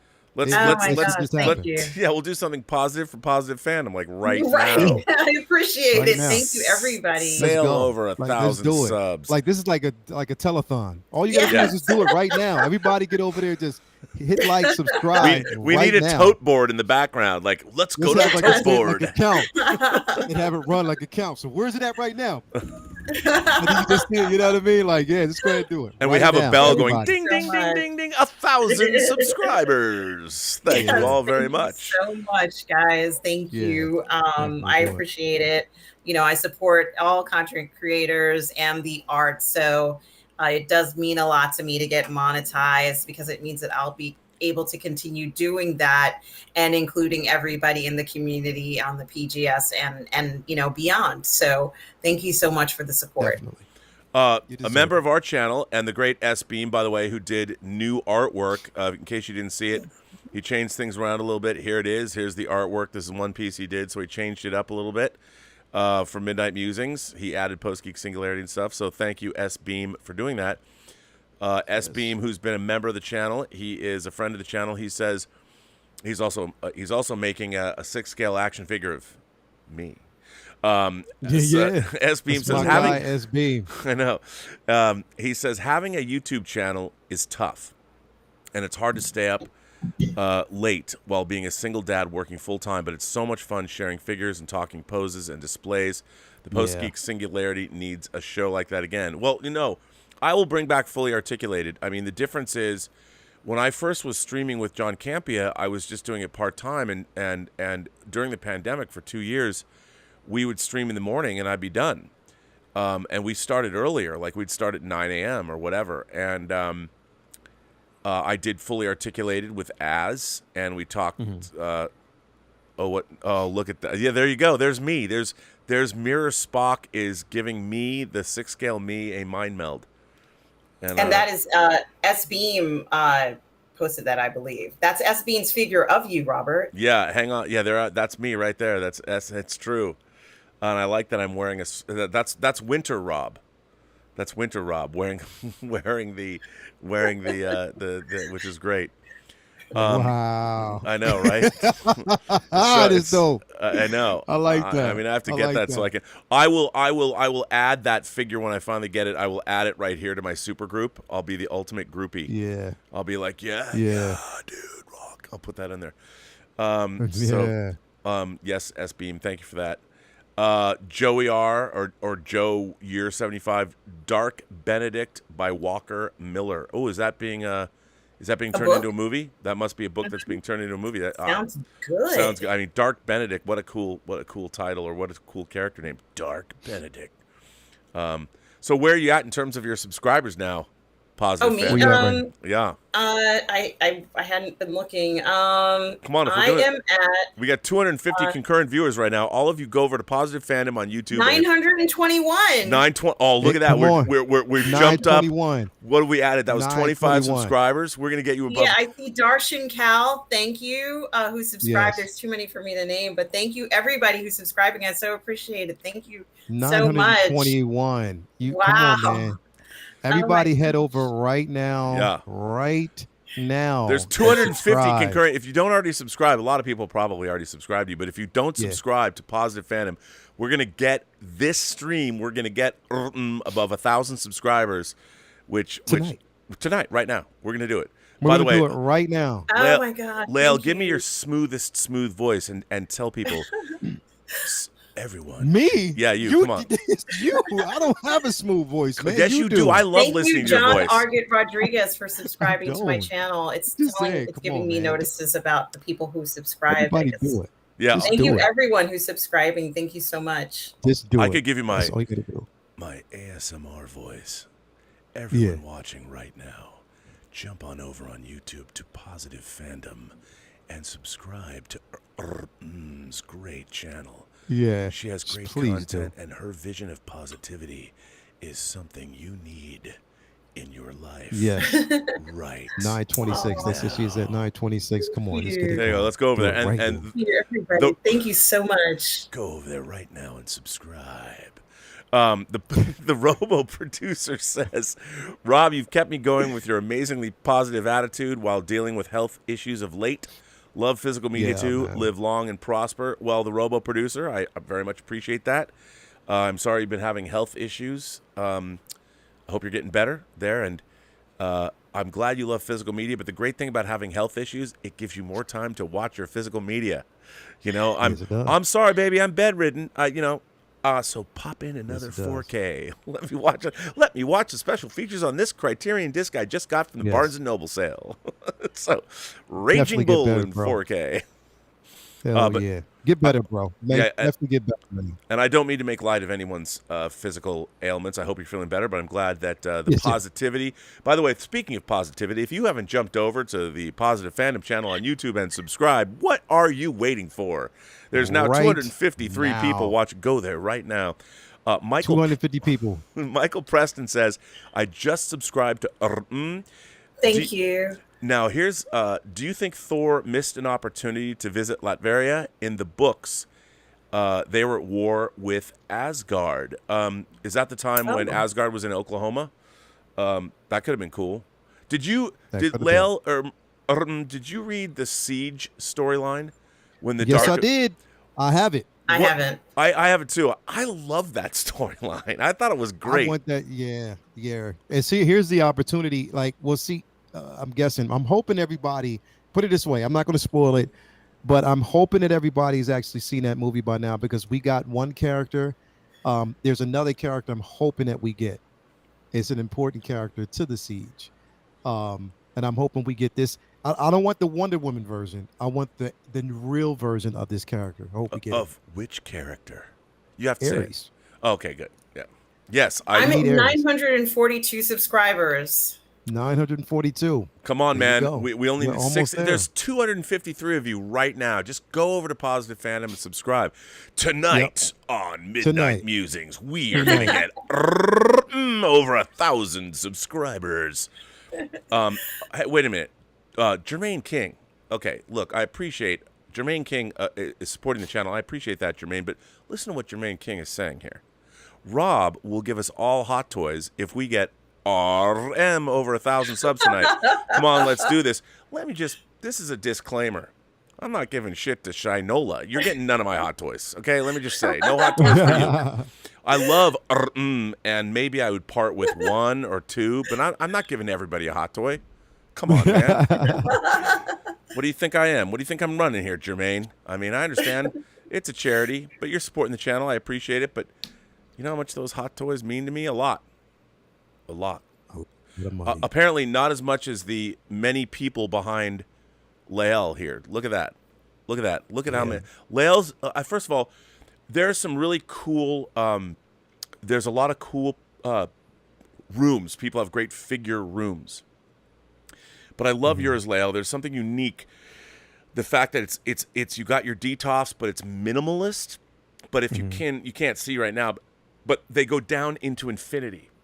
Yeah, it is a huge wall. I mean, one day I'm going to come to Harrisburg just because I want. Don't you want to, if I was able to make like Eric July's money on his comic book, if I were like crowdfund a movie and I had millions of dollars, I would get a private plane, and I would get all of us. I'd come to New York. I'd get you.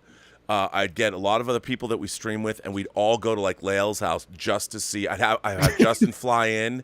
We'd all go to Harrisburg. We'd hang out on the water. You know, we'd go have great food, and then we'd all each make videos for each of our channels. I mean, wouldn't it be cool if we were like independently wealthy and we could do that?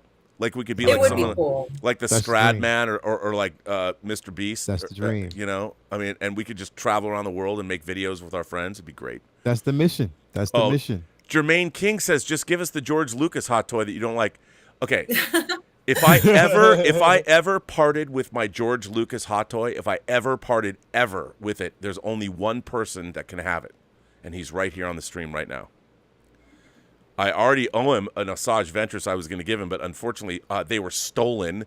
My sideshow during my move, somebody actually went in and pulled a heist. What? Yeah. Somebody went in when we were moving. They went into my garage. They went up in my garage, and they stole. Oh, this sucks. They sold my quarter scale Common Rider, my Enterbay Common Rider, and they stole my the Bat, my Hot Toys the Bat. That was a $750 item. They stole my Planet of the Apes Hot Toys figures that were all still boxed. Oh my god! And they stole about 25 Hot Toys. I mean, Sideshow Star Wars figures that I had, including Asajj Ventress that I was going to give Lael. But hey, what are you going to do? You know what? It's just less stuff to have. I mean, it pissed me off, but whatever. It's fine. It just means more to come, bro. Yeah, more that's to right. come. That's right. I mean, more to come to pick up those places. Yeah, and I'll go to Elizabeth. Hey, baby, I gotta fill these holes. Come on, what's up? And TJ Slabdragon Watson, who is new around these parts. TJ, it's good to have you here. I subscribe to the nice lady. I'm on Instagram. Well, you can be you too. If you want to be like a man who has 2,300 books plus slabbed, you could be like TJ Slabdragon if you went right over to Positive Fandom on YouTube right now and subscribe to that channel, Positive Fandom on YouTube right now. Go do it. If you go over there right now, you subscribe. Will put out a free video tutorial on how to live stream with a serious face while the wind is blowing lustrously through your hair. Oh yeah, I mean that's fantastic. So show you how to do that. It's her fantastic. lustrous hair, like the wind is going to blow while she's just having a serious conversation. You just see her hair just billowing in the wind. Make sure you do that. Yeah, and that's a great. You should do that all the time. It's fantastic. Billowing. Just let it billow. That's why you're talking. I am at 9:49, guys. Thank you so much to everybody out there who subscribed. I so appreciate it. It's so kind. Come on, there's 254 people watching this right now. You go over to Positive Fandom on YouTube. Subscribe right now. Make us proud. Joey R75 says, sorry, Dark Benediction by Walter Miller. Best zombie short story ever. Ooh, I love the title. It sounds great. Yeah, it sounds good. S-Beam does say Lael's DTOF displays are awesome. Yes, indeed, they are. Incredible looking. S-Beam, man, that's my guy, man. He almost won the Figure Flex Friday May mashup today. He was like this close, and it just went past his name. I'm like, we did the whole spinning wheel, and he was this close to winning. I was like, come on, man. He almost won. Adrian Barraza says, hey, Rob. Oh, I love Adrian. You're a good man. I'm going to just preface this. So Adrian sends a nice super chat and says, hey, Rob, I just put a pre-order in for a life-size RoboCop bust from Cool Props. Check it out. Yes. $3,000. Ouch. But it's a beautiful piece, as Lael would say. Big fan of the original and the sequel. Did you ever like RoboCop 2? There's things I like about RoboCop 2. I do have it on the special edition Blu-ray. I hated Leonard Rosenman's score, though. RoboCop. I did not like it. However, I've got my Hot Toys diecast RoboCop, which I love, which is great. Odai Alamani, did I get that right? Hi. He says, you guys are the best. I just subbed to Mmmm's channel. Thank you. And you know what? You could be like Odai as well if you went over to Positive Fandom on YouTube and subscribed. Thank you for always being positive and accepting, Rob. Your videos are helping me through hard times at the moment. Well, here's the thing, Odai, and I truly believe this. And, something happened this week that I want to talk about. The first images from the James Webb telescope came back. And it was like, I was a big fan of the Hubble images, but it was like the Hubble images were standard definition, and the James Webb telescope are giving us 4K images of the universe. And I have always said, and I kind of stole this from Alan Moore, the Watchmen, the reason that Dr. Manhattan decides to go back to Earth and sort of save humanity in the Watchmen is he talks about the thermodynamic miracle of life. And he says, basically, there's only one of each of us in the entirety of the universe, the entire vast infinitude of the universe. Okay, yeah, there's twins. I get it. But even twins are different. There's only one of us. And that's it. That's it. And when you look at the James Webb telescope images, that deep field picture that picture of all of those galaxies, and you think of all the galaxies, it was as if you took one grain of sand and held it out before you, and the James Webb telescope focused on that one grain of sand and took that picture, and there's thousands of galaxies in that picture. I mean, it is mind-numbing. And when I first saw the Hubble Deep Field picture, it was in National Geographic in like 96, and I was working on the Star Trek experience. I was editing all the videos. I put that deep field picture above my editing station, the computer, and it put me into, I've never felt this before or since. I was in an existential funk. I would go home and I couldn't get over the fact that we're not even infinitesimally small. We're beyond that. The scope of the universe, and there's even a line of dialogue about this in Free Enterprise. I couldn't cope. Like for a week, I had a hard time focusing on like nothing we do matters here.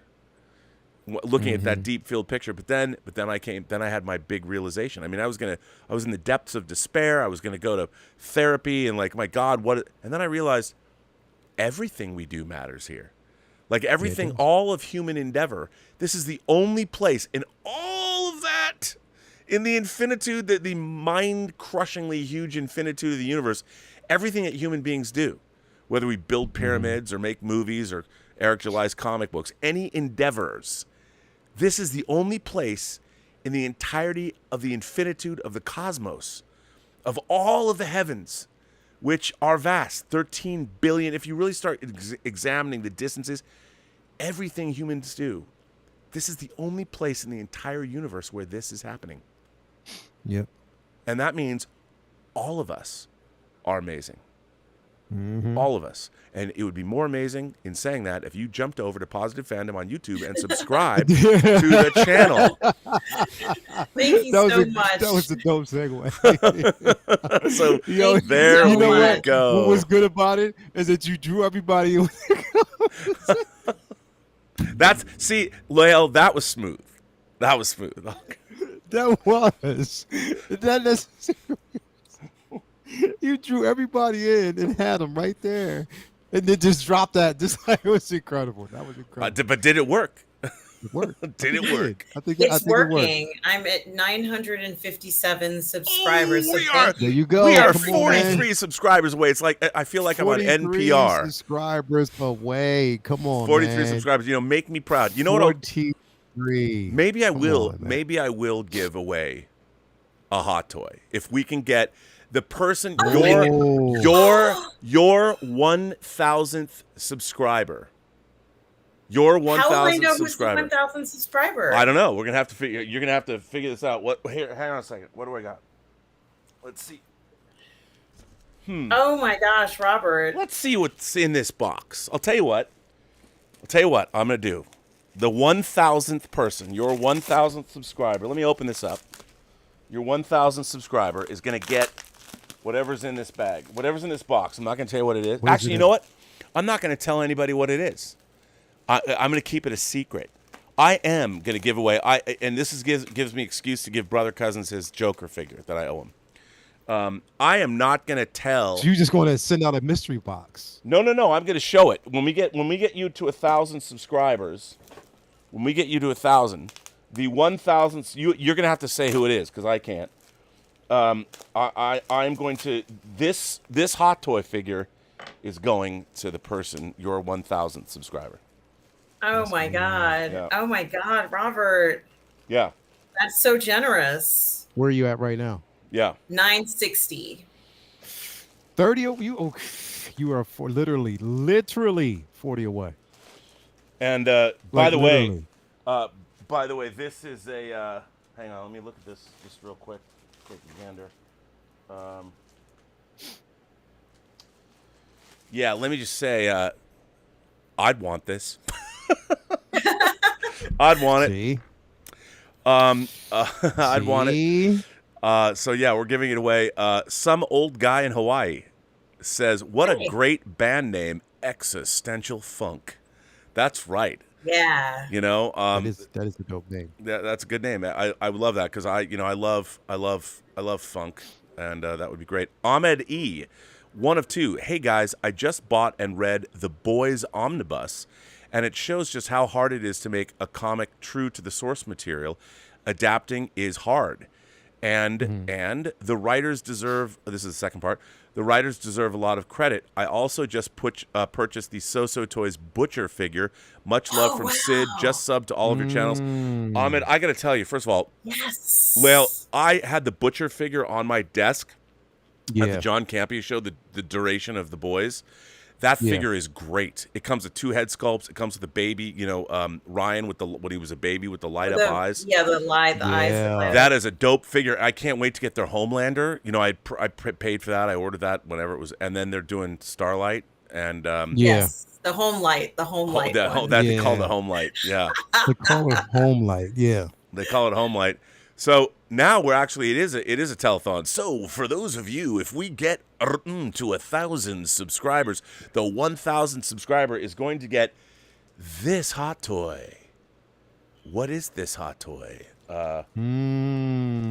Let me say it's very topical today. I mean, it's topical. I guess Oh my gosh. it's topical Yeah. as much as it Where you could at be. right? Where you at right now? 965. We are 35. We're in striking distance. 35 of you. To you guys, even if you've never owned a hot toy figure, this is a hot toy figure you're going to love to own. And 35 away. 35 Come on, away, giving away a hot toy figure. Only 35 away. I want to get Mother's Milk, the figure. Yeah. The Mother's Milk figure. The Alonzo, is his name Alonzo? Laz Something Alonso. Alonzo.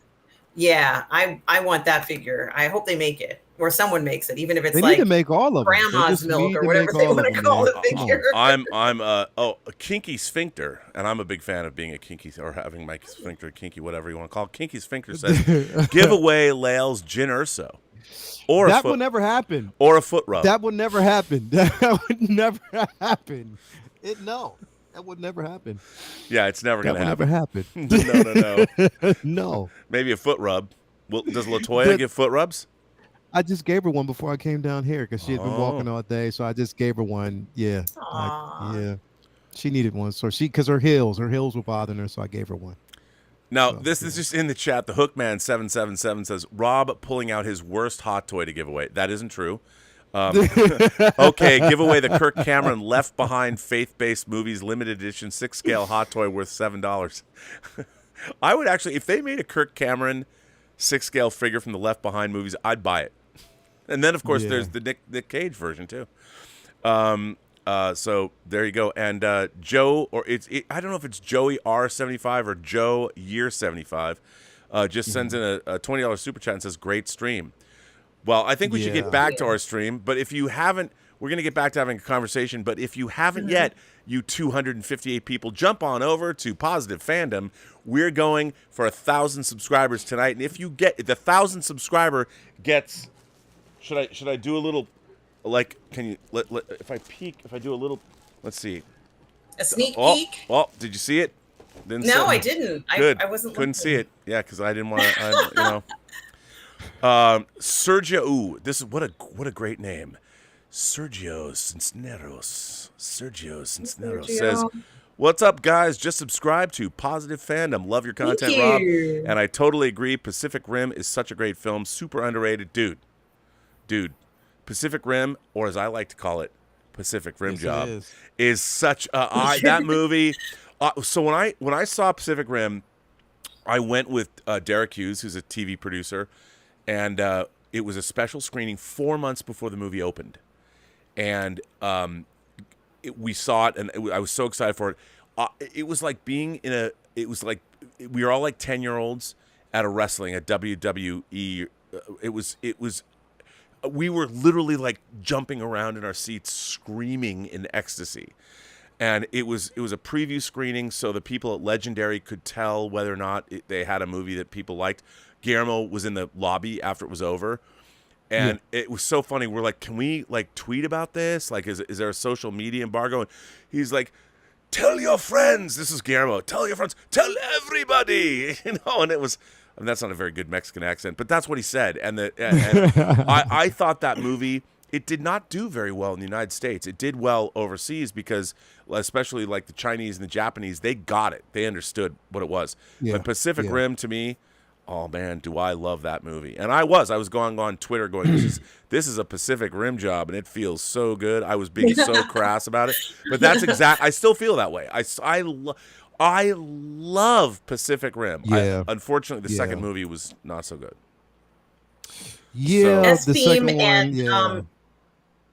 I'm sorry, just for 1 second, Lael. S-Beam and Tom have said that there was a super chat by Roberto Suarez that you missed. Oh, I did not. Sorry, Lael. Really? I really. I think that's what he said. Roberto Suarez, is Roberto here? I didn't see it. Yeah. Oh, yes. Yeah, indeed. in fact, Roberto, he actually subscribed to me tonight. Roberto says, "Miss you, Rob. Hope we do chat soon." Yeah, we should do a member chat. I mean, are you around? I thought you were out of town. Are you back?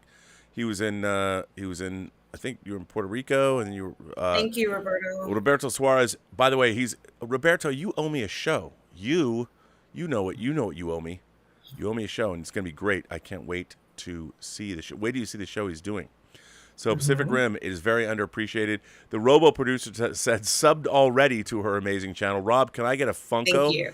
You can choose. You know what? I only have like 4 Funkos. Actually, I got like 5. I got Arishem the Judge, but I've got some Star Trek Funkos, and I have a Hannibal Funko from Brian Fuller's Hannibal series. That Arishem Funko is enormous. It's huge. Yeah, it's huge. It was given to us by a fan of the John Campy show. I know Tom Jr. Jackson has one, and he showed it to me. I was like, so whoa. What's the subscriber count? The subscriber count is 969. No, 69, dude. That means you're 31 away. Come on, there's 255 people watching.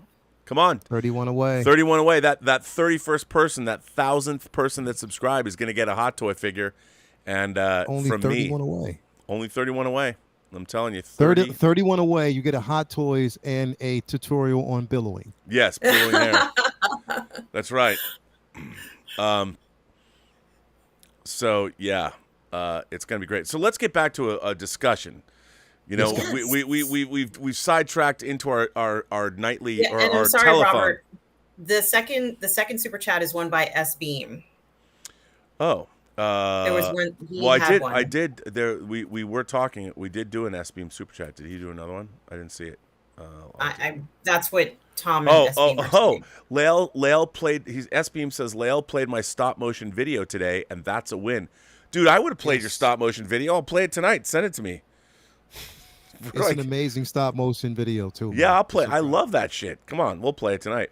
So back to our show. We were having a good conversation, good topics. Joe Year 75 says, "I love you, dum dum." I love you too. Is that a line from a film? I don't know. I hope I didn't miss anyone else's.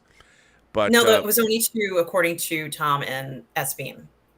The movies on YouTube. The stop motion. Yeah. I don't know. I don't know. I think it's because he sent it. I think it's on Instagram. I believe I can't do that. I can't. I could have if I started early, but I can't. Let me see if we can send it to you. Double B Studio says I'm going to unsub and sub. Come on now, don't do that. You can't. We got to be legit, man. Come on, be legit. Yeah, definitely got to be legit, bro. Yeah, be legit. Don't unsub, man. So let me ask you this, Lael. Back to this whole thing about art and going directly to fans, because that's one of the great things about what social media has allowed us to do is to go directly to the fan base. Now, when somebody does make $2 million, do you think that do they owe somebody that? I mean, do you have any problem with a creator making that kind of money for a comic book? No. It's for something that they basically an idea, an IP that they put their hard earned, especially if it's something that they came up. Why should that be a problem? All right. Especially if it's an idea that people can relate to, that people have gravitated to. You know, he's earned the right. He's earned that right because he's gained the interest. He's gained, a following. That's hard work to actually put that. Number one, it's not only just hard work, but the courage to put that out there. and see what you get back. I mean, that's worth it. Oh, hell no. He deserves that. Definitely. You deserve that. I agree. I absolutely agree. Robert, do you want him to send you the video to your email or to Facebook? How do you want it Yeah, sent? if he can send me the video to me, my email, it'd be great. I think he's got my email. If you have my email, send it to me. Because I will play it tonight. Kinky Sphincter. Kinky Sphincter. See, I say Pacific Rim Job and Kinky Sphincter's right here. Kinky Sphincter says, hey guys, if there's a movie premiere or opening night you attended, which one would you go back to? You know what? I have an answer to that. I went to the world premiere of Tim Burton's Batman in Westwood here in California in 1989. And it was amazing. I sat in Jack Nicholson's row. I didn't sit close to him, but he was in my row. It was so much fun. There was the hype around that movie when it came out was enormous. It was absolutely enormous. It was insane. It was insane, and it was awesome. It was so great. I've also never seen a soundtrack for a film have that type of an impact for, let's say, a comic book film before. Oh yeah. You know, this was something. He says he doesn't have your email. Can I give him your email? Yeah. Absolutely. I've never seen anything like that before. And, you know, Prince was at the height of his popularity anyway, but the whole bat dance thing, that whole approach, it felt like that was a theatrical performance too. Remember the video that he did, the bat dance video? Cheek busted. Yeah, yes. The bat dance was amazing. Scandalous. Scandalous. Vicky Waiting, The Future, Electric Chair. I've seen The Future and it works. I love that. Scandalous song. Scandalous is one of the most beautiful songs I've ever heard, bro. I love that song, man. Oh, it's great. So great. This is a good one. Adrian Barraza asks, hey gang, any recommendations on let me ask you guys this. Have you ever gone to a movie premiere, like a big premiere that you would go back to if you could go back? I don't think I've ever been to a I haven't. premiere. I don't think I've ever been to. Have I been to a premiere? No. I mean, that's one of the benefits of living in LA. Like, if you want to, there's all these premieres here. The two biggest. I mean, Batman was huge, but I didn't go to an after party. It was kind of but like I went to the premiere of all things, like The Last Action Hero, and that was a huge premiere in Westwood with a huge after party. And there's lots of after parties. It's kind of par for the course, but back in the day it was but then you go, then it just gets kind of, you know, you've done it, been there, done that. Been there, done it. Adrian Barraza says, hey gang, any recommendations on where to buy some great Hot Toys displays? Rob, that's a great Prince hot toy behind you. Did not realize there was one. Adrian, that Prince figure is a custom figure of which there were 30 made in the world, and this was number 1 of 30. And there was a guy, I've been looking for this for years, and a guy in the UK, it went up on a Facebook group, and I wrote him, and I'm like, I want this. It is the most expensive figure I've ever bought. But worth it, and ridiculously expensive. And they're because you just can't. Of all the figures, there's another figure that I owned that was in a storage locker where I had a mishap with the storage locker, and it was a figure of the Super Inframan from the Shaw Brothers movie from the 70s, and it was a great figure, and I lost mine. And that's the other than this Prince figure, I've wanted to find that Super Inframan figure again, and it sometimes they pop up on eBay, but they only made like 150 of them. But that Prince figure, there's only 30, and when the guy put it up, I'm like, I want this. Give it to me. So Super Inframan. The Super Inframan, which is a great movie. I love that movie. I have a poster for it right in there. So, but what do you guys think displays? I mean, obviously, Lael, you're a DTOF, but you've turned DTOFs. It's interesting because the way you use displays can also be in itself an art form, and I think that you have with the way you've used DTOFs.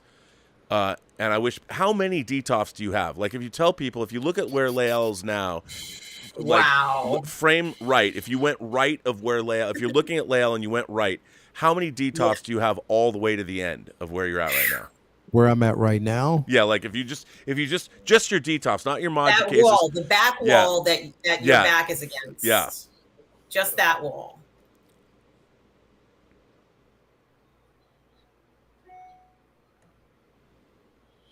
$18 on this wall. Wow. Holy shit. 18 detops. Wow. Just on this wall, 18. Now are they About all 18 is that of now them. is that are those detops only devoted to Star Wars figures? No. So basically the first, I would say the first 8 are devoted towards Star Wars. Like the first 8 are, because there's it's pretty much scattered around. So the first, okay, so I have the first 8 devoted to Star Wars. The next Okay. is devoted to Marvel, and then there's actually the Marvel is kind of goes around. And then there's a DC section, and then I have like a section for just one-offs. Figures that pretty much have totally different IPs, like Alita. I have a couple of Transformer detops and stuff like that. Nice. Yeah, it wraps. It pretty much wraps around here. It becomes an addiction after a while, but it's just like, you know what it is? It's because I wanted to create a gallery. I wanted to Right. actually have something like it is a gallery. Like if you're walking in, if you're walking into the MoMA, if you're walking into like, you know what I mean? Like if you're basically walking into a Met Gala, you know what I mean? And you basically it's just like I just wanted to create something where it just becomes a museum, a hall of figures. We can just go in and see each section. It displays and tells its own actual story. So I mean, that's always been from the very first time that I got my first hot toys. What my hot toy, which was Kylo Ren. The very first hot toy I ever had was Kylo Ren. And so once I got Wow. that, I knew what I wanted to do. Because the first time, so Kylo Ren was the first hot toy figure I got, and I ended up buying 2 detoffs for one figure at that point. But I knew I was going to fill them up, and my idea was to fill them up and just have a gallery of figures that wraps the whole way around. And once we moved here and I got to this basement, I saw the space. I was like, yeah, it's time to play. It's time to play. So yeah, I was just so excited about it. Yeah. Mm-hmm. I love that. He sent it to you, Robert. Yes, I have it. And okay. I'm going to download it, and we will play it on the show. Let me just give you that. So back to, we were talking about art, selling our art direct to the consumer, and you guys are big proponents of that. Yeah. I think so too. I mean, why? And so Eric July, young Yes. Rippa. I mean, for the Rippaverse, I think that's like the greatest thing ever. I think it's amazing. Yeah. And so why not? Like, why not? And I know a lot of people, for whatever reason, are not a fan or whatever, but I think I think what he did was fantastic. Yeah. So here's the thing. This S-Beam has sent me his stop motion movie. And should I be scared to play this? I'm just going to play it. No, it looks you're going to love it. You're going to love it. Are you sure? Yes. Okay. So, ladies and gentlemen, this is S-Beam's stop motion movie. I haven't seen it. I don't know what it is. I'm going on Lael and Mmmm's their advice. But you know what you got to do before I play it? You got to go over to Positive Fandom and you got to subscribe to her channel on YouTube, because remember, her 1,000th subscriber, and if we don't get there, no one's going to win a hot toy. I got a hot toy I'm going to give away. I'm going to give away a hot toy right on this show just to get her to 1,000 subscribers. Now, for those of you, S-Beam is a friend of the channel. He's a supporter. He's making a figure of me. Here is his stop motion animated film.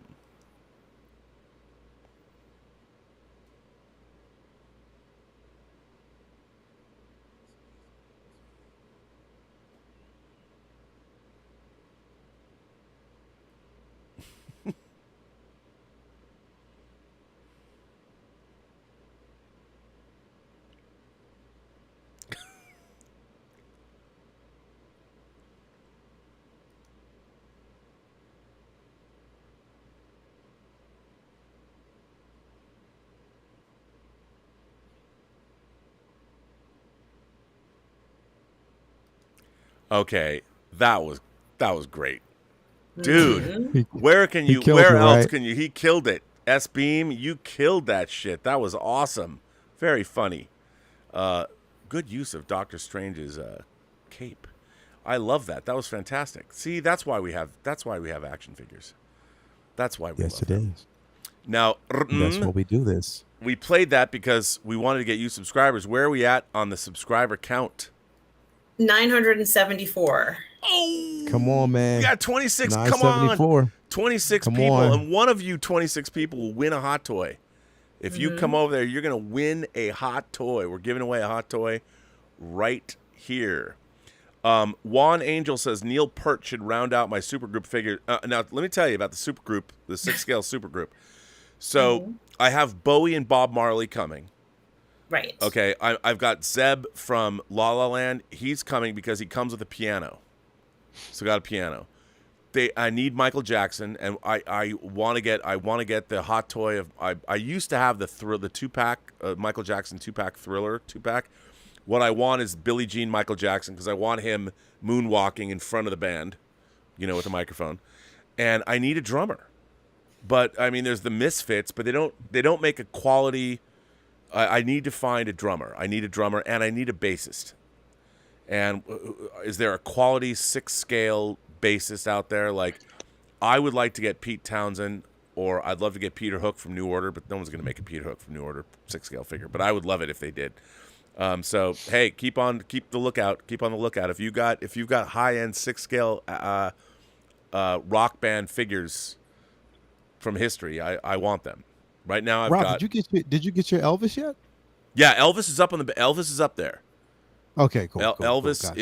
Elvis is in the building. He's up there, and yes, and I finally opened it up. I got it a long time ago, but there's a nice letter inside that I have yet to read out loud on the channel. I had not opened that Elvis. Justin, a friend of Justin's channel, who sent it to me for free. It was a gift. It was the Enter Bay Elvis. It's freaking awesome. So Elvis is up there. So in my band so far, I've got Elvis, I got Hendrix, I got John Lennon, I got Prince, and I think that's it, right? Oh wait, there's one more. And Freddie Mercury, Mercury. So I got Bowie coming, I got Bob Marley coming, and Zeb. I mean, I know he's not a rock star, but he's in a movie, but he has a piano. So I need a piano player, and there you go. So Gene Simmons, I would, you know what? And they do, but they haven't made great. I don't think anyone's made a high-end Kiss figure. I would love to get a high-end 6-scale Gene Simmons figure. Yeah, I think there's a Paul Stanley one that's for sale right now. I know I saw a Paul Stanley one, but I know what you're talking about. I don't know about the rest of the group. Right. But I recently saw a Paul Stanley one. Yes. You know what I want? I want a full 1/6 scale collection of the entire Wu-Tang Clan. All of them. All of them. Well, the you know, Jizza, they're the Rither, Inspector Deck, You God, give me Raekwon, give me Method Man. I want all of them.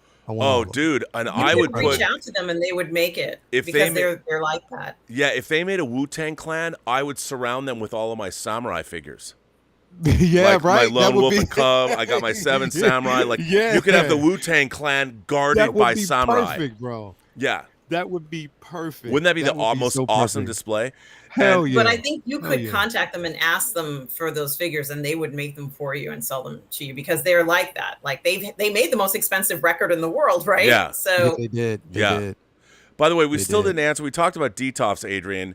Buying Moducases are great, and you can buy them from Moducase. It just takes a long time to get them. Oh my God! DTOFs, a year to get them. Yeah, DTOFs you can get at IKEA, which is good. So that's places to go. But yeah, I mean, those are like the displays. What other displays are there, Lael? Well, see, there's different ones, man. Because I mean, here's the thing. Like I said, I mean, the whole Moducase thing. It's okay. if you're willing to wait and if you're willing to spend a certain amount of money. Yeah. DTOFs, of course, now they've gone up. I mean, they've gone up. They're $100 a piece now. They're $100 now. They used to be 80 or something like that. Yeah, because it's because of Lael. It's because of Lael. Probably. Lael is single-handedly sent the DTOFs up. Probably. I would. Yeah. I mean, the thing is, it's like I think, to be quite honest, I'm going to more of a route of customization. Like I said, I have a customized set being made right now. I'm going more the route of that because I think it's especially if you want it designed the way you want it.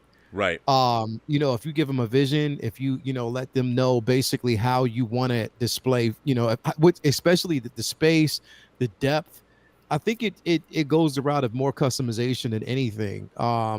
Because the major players right now are Moducase, DTOFs. There's a few other ones, but they don't have the presence. I mean, you can get like a display cabinet. There's a few of them actually. As a matter of fact, I got with a guy that I know over here at Lowe's, who, he knows basically a guy who, cuts and measures glass. If you want to actually have like a really proper customized case display, he could even do it with like the sliding doors instead of opening. Each can slide. So I mean, I think again, it depends. You know what? It also depends on your vision. It depends on what you're trying to create. Again, having a DTOF and having like one figure in each, it can play to your strengths, but also it can limit the amount of what you would want to actually accomplish at some point. Like, you might want to tell a story having one figure and one DTOF. I mean, unless you basically have, a customized background, or if you're, poses always kind of make it that way, make it good as well. But again, it's for people who don't want, if you just want a straight character pose, I get it. Me, I don't like having, put it this way, I don't like having just one figure in a DTOF in one section, but I also don't like character pose. I mean, it's not like I don't like them, but I just like to display characters telling a story, put it that way. That's the most fun part. Yeah. I mean, I only have 9 DF60s Moducases, and they're like, I call it the Hollywood Squares display, and I did get the drawers that go on the bottom, so it rises them up a little bit more. Yeah. And I'm waiting. You put them together, right? Yeah. And I haven't filled them up yet, and I think I'm gonna unveil it next week. But gotcha. It's still it's all filled up. I mean, I'm still waiting for things from Toys Wonderland, like my Thanos throne finally came in, and all that stuff. My Batmobile arrives. The tumbler arrives either Tuesday or Wednesday. Did you get that from Toys Wonderland? No, I actually got that from Underground. My boy Ray nice. over here, Underground Figures. I got it from him. And I don't even know how big that thing is for real. It's big. I had one. It's big. I want to get another one. It's really great. Yeah. It's great. Yeah. Double B Studio says you'll need to get Will Ferrell, so you'll have a cowbell hot toy from SNL. Yeah, no, you got to remember, if they can't take the stage with Prince, if they're not on Prince's level, they can't be part of my supergroup. I mean, you got Freddie Mercury, you got John Lennon, you got Prince. I mean, come on, you got Jimi Hendrix, and you got Elvis. Yeah, it's got to be all A-list. You can't. It's all legends. Legends, got to be legends. If you want to get on my shelf, on my IKEA Billy bookshelf of rock legends. And by the way, shout out to Bob Dylan, who sent me, you can't really see it from this angle, but he sent me amplifiers. So I finally opened them up, the amplifiers on the shelf with it, which I think is great. By the way, 1/6 scale amplifiers? Yeah, and they're really good. They're really great. You showed it the other day. I saw it. Yeah. So what is your and Stubble McShave sent you I was about to read it. But what is our subscriber count there? I am at 977. Come on. Okay, now. I mean, we're 23 away. We are 23 away. Someone's going to win a hot toy. There's 250 people watching right now. If you go over to Positive Fandom on YouTube, you got to subscribe publicly so we can see your name. The 1,000th subscriber is going to win a hot toy, it's right here, a mysterious hot toy. You're going to get it if you... Winner takes the prize. Come Winner on, takes man. the prize. 1,000 people. Come on. We only need 23 more people. Stub McShave now is talking about Brandon Sanderson, who made $40 million Yes. on his... Brandon Sanderson took over writing the Wheel of Time books from Robert Jordan. He's also writing his own stuff. He wrote 4 books during the pandemic. They're already finished, and he has a history of releasing really high-end leather-bound versions of his books. He's doing that again with his 4 books, and he made $40 million on his Kickstarter. And Stubble, who's been a friend of the channel, member of the channel, says, speaking of selling directly to consumers, the Brandon Sanderson Kickstarter resulted in a warehouse space for the logistics of all these books equivalent to a football field with boxes stacked 72 layers high. What? Wow. I mean, 40 million, that's a lot of books. That's a lot of hardcover books. That's higher than a Costco warehouse stack stuff. Yeah, and imagine the postage of sending 4 those hardcover books. I mean, you think 40 million bucks, but I'll bet you a good 10 million is probably gonna go into just sending all that stuff out, creating and sending that stuff. Oh, so Charlie the Unicorn says, Rob, what is the deal with Eagle Moss going out of business? For those of you who don't know, Eagle Moss, my beloved Eagle Moss, they make high-end collectibles of like starships and things like that. I was getting the Partworks Enterprise D, which is going to be $2,500 if you finally get it all. They announced 3 days ago that they are bankrupt and they are going out of business. So if you've been getting their Partworks of like the Ghostbusters Ecto 1 or anything like that, I don't know what they're going to do. I don't know if they're going to keep that going. I hope they do. Somebody sent me a very funny picture because they've sent out enough where you can get the top of the saucer section of the Enterprise D, not the bottom. Somebody sent me a picture from Generations with the saucer section crashed on Viridian 3, and they're like, well, Rob, at least you have this much of the Enterprise D. I was like, snap. The other part burned up in the atmosphere. It doesn't matter. Yeah, so now I have to make a diorama, but that was very funny.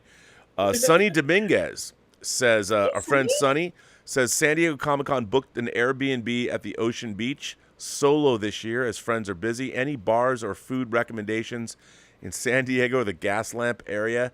Snooze AM is mine. I'm planning a PGS. Are you planning a PGS meetup? I know Julian M. and Sean Z want to. When is the Starship Smackdown on any panels? All good questions. So, yes, for those of you who don't know, I have been doing a panel at the San Diego Comic-Con that has ended Comic-Con. This is our 20th anniversary. We started it in 2002. We had to miss some because of the pandemic, but we've done it. This is our 20th anniversary. Neil deGrasse Tyson came one year to our panel. I was so freaking out. Yeah, he came to the panel. It's called Starship Smackdown, and we are spaceshipologists, and we debate, can the Starship Enterprise destroy a Star Destroyer? Could the Enterprise destroy the Battlestar Galactica? And we have this debate. But the thing is, it's not like you would imagine. We're not discussing necessarily weapons yields or deflectors. I would say that the Starship Enterprise, the original, wins because it has hot chicks in small skirts and go-go boots. So the Enterprise would win. It's that kind of a conversation, and we've been doing it for 20 years. It's been on NPR. One starship to rule them all. You can hear all about it. We are coming back to Comic-Con. It is on Sunday.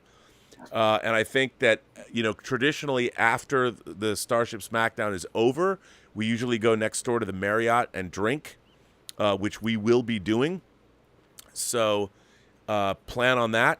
I don't know when else I'm going to be at Comic-Con. I'm not going to be there the entire time this year, but I'll keep you posted about where I'm going to be. But I'm definitely going to be at Starship Smackdown on Sunday. I can't do anything before that because we have a lunch before that. But afterwards, we're drinking at the Marriott because that's what we always do. And all the way from the John Campia channel, Fredo Valcoz is here. Fredo says, hey, Rob, how excited are you for Nope? I hope it's good. I already bought my tickets, and I'm going to see it. I'm going to see it high. I love all your work, Rob. Can you please post that XFL video on your Twitter? I did. Fredo, I did post that XFL. So for those of you who don't know, if you go to my YouTube channel, go to Post-Geek Singularity, Just look up XFL cheerleaders. I made a video. It explains the whole thing. I did the voice. I actually edited, produced, and did the voice for the XFL cheerleader commercials back 20 years ago. So it's there. So Fredo, check it out. I did post it on my Twitter. It's good to see you here. Thank you for supporting the channel, buddy. Now, let me just say, it's a call out for all of you watching, you 251 of you watching.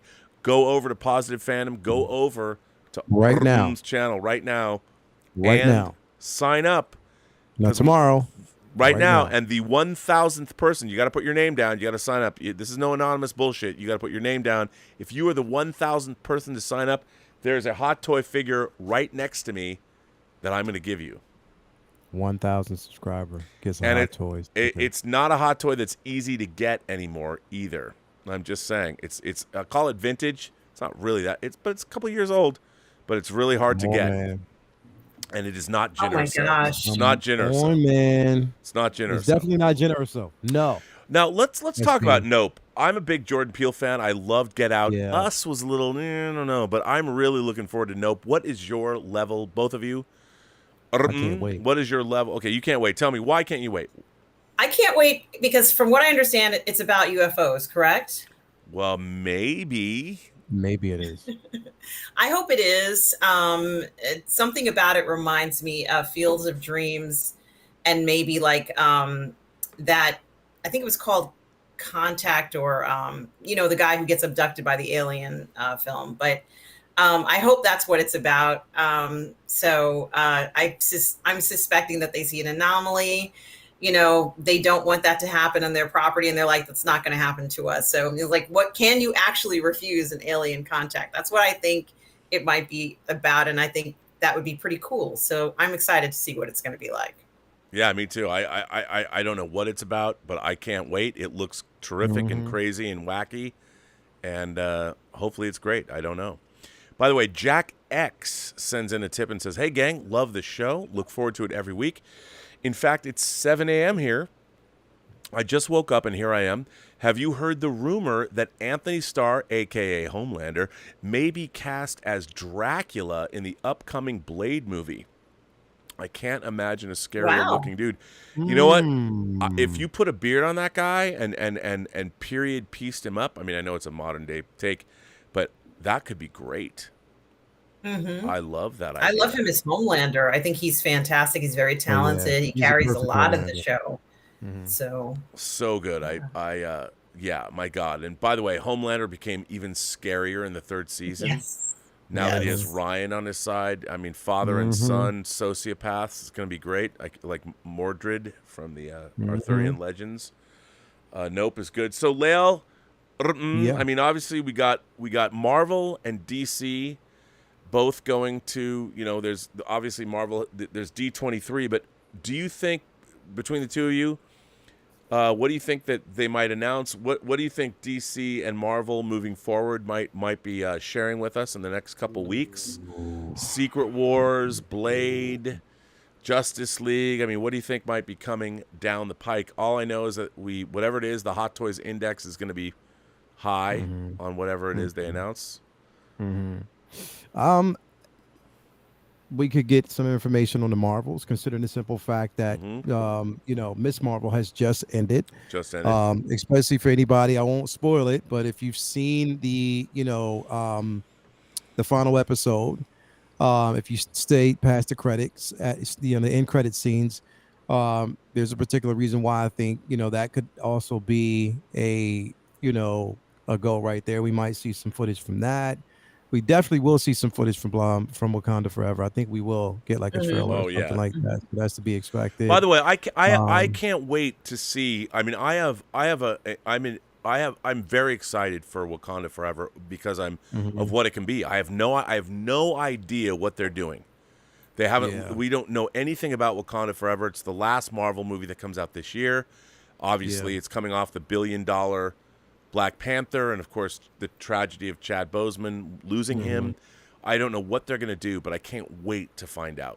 I'm very, I don't know why I'm very excited. Are you guys excited for that? They're keeping a lot of things on the wrap right now. Like they want us to speculate. I think they want people to believe that it, they definitely don't want people to believe that it can't be successful. But I think they're just keeping a lot under wraps right now. I think we're going to be surprised by this. I seriously do.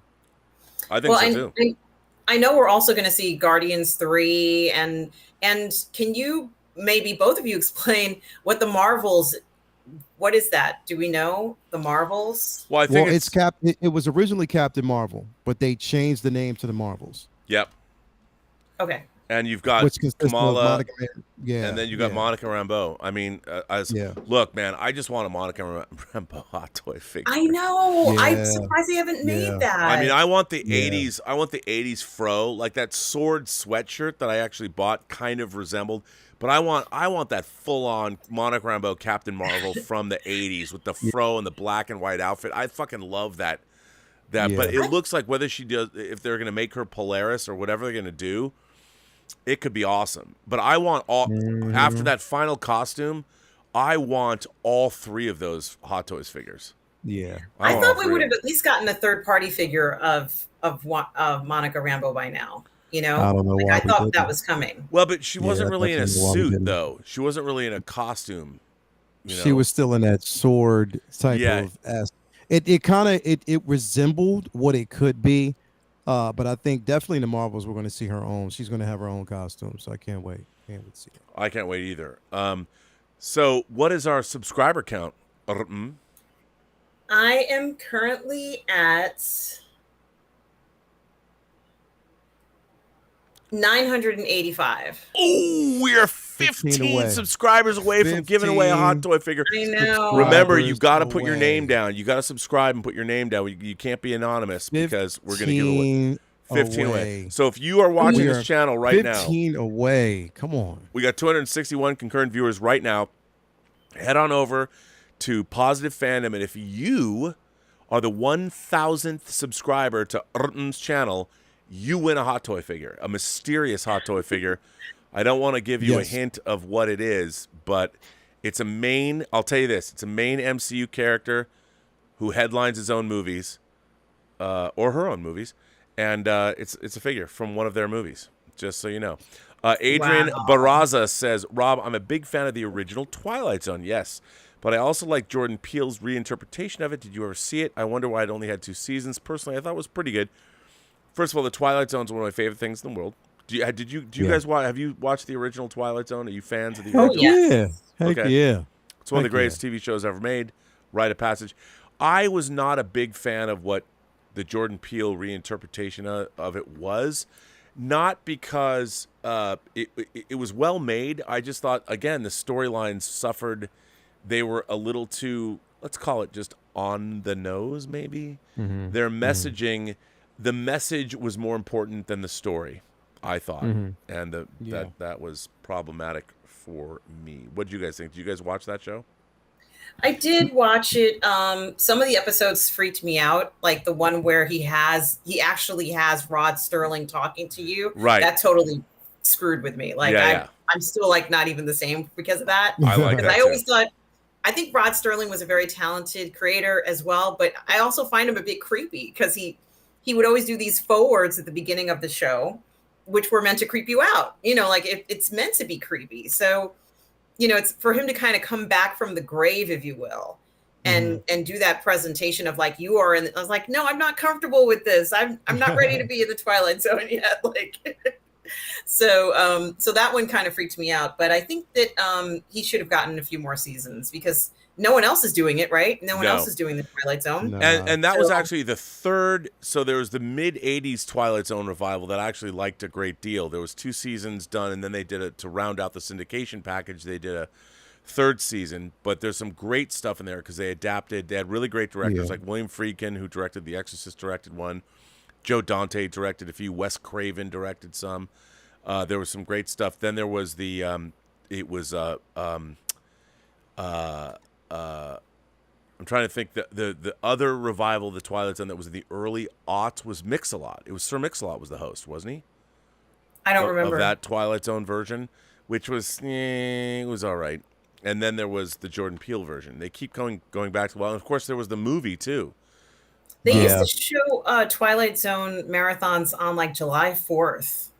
Yeah. Do you guys remember that? Oh man, and Thanksgiving. I mean, I yeah. remember, yeah, I remember basically watching. So this was my Friday night lineup. This was basically our Friday night lineup after, because I remember it was always crazy. You would have the Dukes of Hazzard, you'd have the Incredible Hulk, and then you either had Dallas or Falcon Crest or Or Nazi. both. Remember that? Remember that? So, Yes. but then at night you would get episodes of The Twilight Zone or the Night Stalker.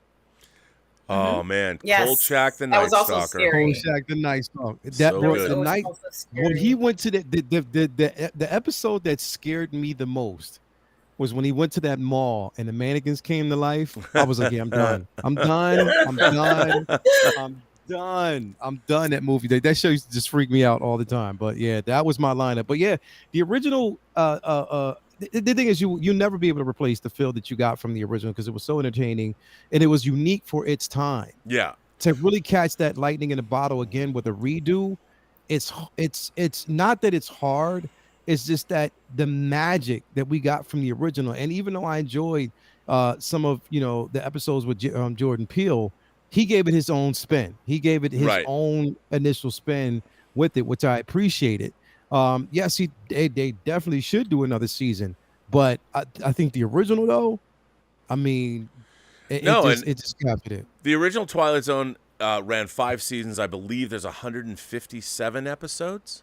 Yeah, And I do have the box set of the remastered versions. The Twilight Zone is one of the most influential things in my life. The great thing about the Twilight Zone was if you want to be a writer and you want to write for television or movies, the Twilight Zone is a master class on setting up a character in a situation or characters in a situation and playing it through. The half an hour, the best of the half-hour episodes of Twilight Zone are some of the best things that ever. Oh, wait. Are we past 1,000? Mikey Lito writes in and says, congrats. I believe I was subscriber number 7. Are you over 1,000? Not yet. I'm at 993. 993. Okay. Almost. Look, I got a hot toy here. And by the way, maybe I should show the hot toy that I'm giving away so there's more incentive. Should I do that? What you think? Sure. Sure, you can show it. Yeah. Sure. I'm gonna go full frame. Here's the hot toy you can win if you're the 1,000th subscriber because he's in the theaters now and it's a rare figure. Ragnarok Thor. The Ragnarok Thor hot toy. Yes, if you are the 1,000th subscriber to Mmmm's channel, Thor Ragnarok, Gladiator Thor, bump, bump, bump. Yeah. So hang on, let's go back to you guys. Wait, hang on. Why are you mad? Are you mad? Are you mad, bro? You mad? I am mad, definitely mad, because that is incredible. Come on, man. Somebody wins that. That is a lucky.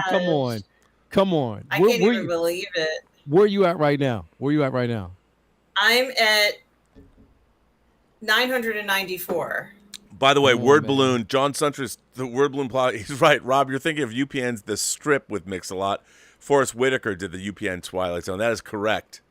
And you know what? I always have Sir Mix-a-Lot on the brain because I'm from Seattle, and we have 2 rappers. We got Macklemore, and we got Mix-a-Lot. And Mix-a-Lot, I mean, Put Your Titties on the Glass, Cars, Posse on Broadway, My Hoopty. Come on, man. Yeah, I mean, Swass. If first of all, the thing about Mix-a-Lot is he was a man of the people. He would go to the Dick's Drive-In on Broadway, and he'd bring his Lambos and hang out and eat Dick's Burgers. His album, Swass, well, you're talking about Posse on Broadway. To me, that's like peak 80s local rap, local hip hop. Look it up. Look up Mix-a-Lot's Posse on Broadway, and look up. Obviously, everyone knows "Baby Got Back," but look up My Hoopty. Look up Titties on the Glass. Look up Cars, which I like. I like that video. You're right. I mean, that's right. It was. I don't know why I didn't realize. Of course, it was Forrest Whitaker who did. Charlie the Unicorn says Rob loves big butts. I do, man. I cannot lie. Pacific Rim jobs. Yes, absolutely. You other brothers can't deny when a girl walks in with an itty bitty waist and a round thing in your face, you get sprung. Yes, you do. Yes, you do. You know, and those were different lyrical stylings or lyrical flow than say Eric B. and Rakim's lyrics. I mean, come on, you know, Rakim. Mm-hmm. That guy had it going on. Yeah. You know, paid in full. Yeah. We got to get paid in full. By the way, this season, was it this season?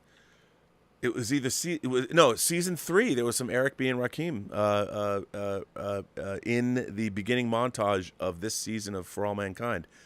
Shouts out to you guys for that. Where are we at in terms of the impromptu telethon? 995. 995. There's now 280 people. If you go over to Positive Fandom right now more and you subscribe, you could win this hot toy figure. Thor Ragnarok Gladiator Thor could be in your hands. 5 more people. Just 5 more people. All we 5 more people right now subscribe. And out of those 5, there could be a winner. Out of the 5, only 5. 6 Scale Mafia is in the house. He knows. I have 2 of those because 6 Scale Mafia got me a Hot Toys Thor. That's my Ragnarok is actually up there. He got me one. I got another Punk one. ass. You punk ass. You didn't get me one yet. Come on, man. Well, wait a minute. I had to buy it from him. Yeah, I know. But me and Kid Sensation at the home away from home in the black Benz limo with the cellular phone. Come on, Posse on Broadway. Posse 6 on Scale Broadway. Mafia is bringing the lyrical flow. Yeah. Me and Kid Sensation at the home away from home in the black Benz limo with the cellular phone. Oh, God, I love that song. I love that so much. He knows. 6 Scale Mafia knows the lyrics. 6 Scale So Mafia. good. Yeah, so if we're going to jump over, go over to, actually, you know, it's funny because 6 Scale Mafia, I did not have a Ragnarok Thor, and my Ragnarok Thor is right up there. And you can't really, well, actually, I could show it to you if I were to, like, you know, move my computer up. Where you at right now? Yeah, where you at? 997. I can't really. It's 997. 3 more. You can see my Ragnarok Hulk up there. I see it. 3 more. So come on, we got to get you. We got to 3 get you. more. Only 3 more people. Come on, man. 3 more. You got to watch it. 3 I more can't even believe subscriptions. it. Thank you so much to everybody who was subscribed tonight. I so appreciate it. It's so 3 kind more of you. people. You get a Ragnarok Thor, Gladiator Thor, and you get the billowing video. Come on, man. Let's go. Me and Kid Sensation. Come on, I can't get it out of my head now. Now I'm just thinking Posse on Broadway. People So like, here's what? the thing. So I don't. I've made a promise to everybody out there that you'll have a billowing video up tomorrow. So you have to do it. Oh yeah, it's true. You have to have a hair billowing video. You have to do a hair billowing video. You know what you should just do is just like Okay. and put on the fan, whatever you've got in there, and just go like this. Yeah, You know, in slow and do it in slow motion. Let it billow. You got to do it. Yeah. I will do it. By the way, Kevin Morales says, follow the leader, Eric B. and Rakim. Yes, Rakim. I mean, I'm telling you. I mean, he's one of the great, I think, one of the great lyricists, one of the great rappers of all time. Still is. He's actually in my top 5. And one of my top 5, actually he's on my top 5. And one of my favorite top 10 songs of all times is Mahogany. Oh, listen to it. Okay. Mahogany's incredible. Yes. Yeah, and you know what? They weren't around for that long. I mean, they're still here, but they weren't around. Yeah. You know, and like Eric B. and Rakim and Wu-Tang Clan. I mean, those two, amazing. Yeah, definitely. But you know what? Mix-a-Lot from Seattle. I mean, we went from Titties on the Glass to popping tags in, thrift shops. That's Seattle rap for us. Wait a minute. Mikey Lito says 1.2. Congratulations. Did you pass 1,000? I have passed 1,000. Oh, there you go. Well, who was 1,000? 1.2 Do you know? again. Congrats. I'm trying to figure out who it is now. Because I'm leaving that call. I'm leaving that call up to you. You need to bequeath You need to bestow the award. I can't. Sean Passmore claims he was 1,000. Nathan Trujillo says, I'm the 1,000th. Now everyone's standing up going, I am Spartacus. I'm Spartacus. Everybody just keep I am Spartacus.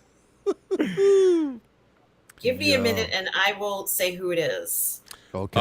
Cool. Adrian Barraza says, Rob, do you own a Blu-ray set of The Outer Limits? Yes, I do. The original Outer Limits.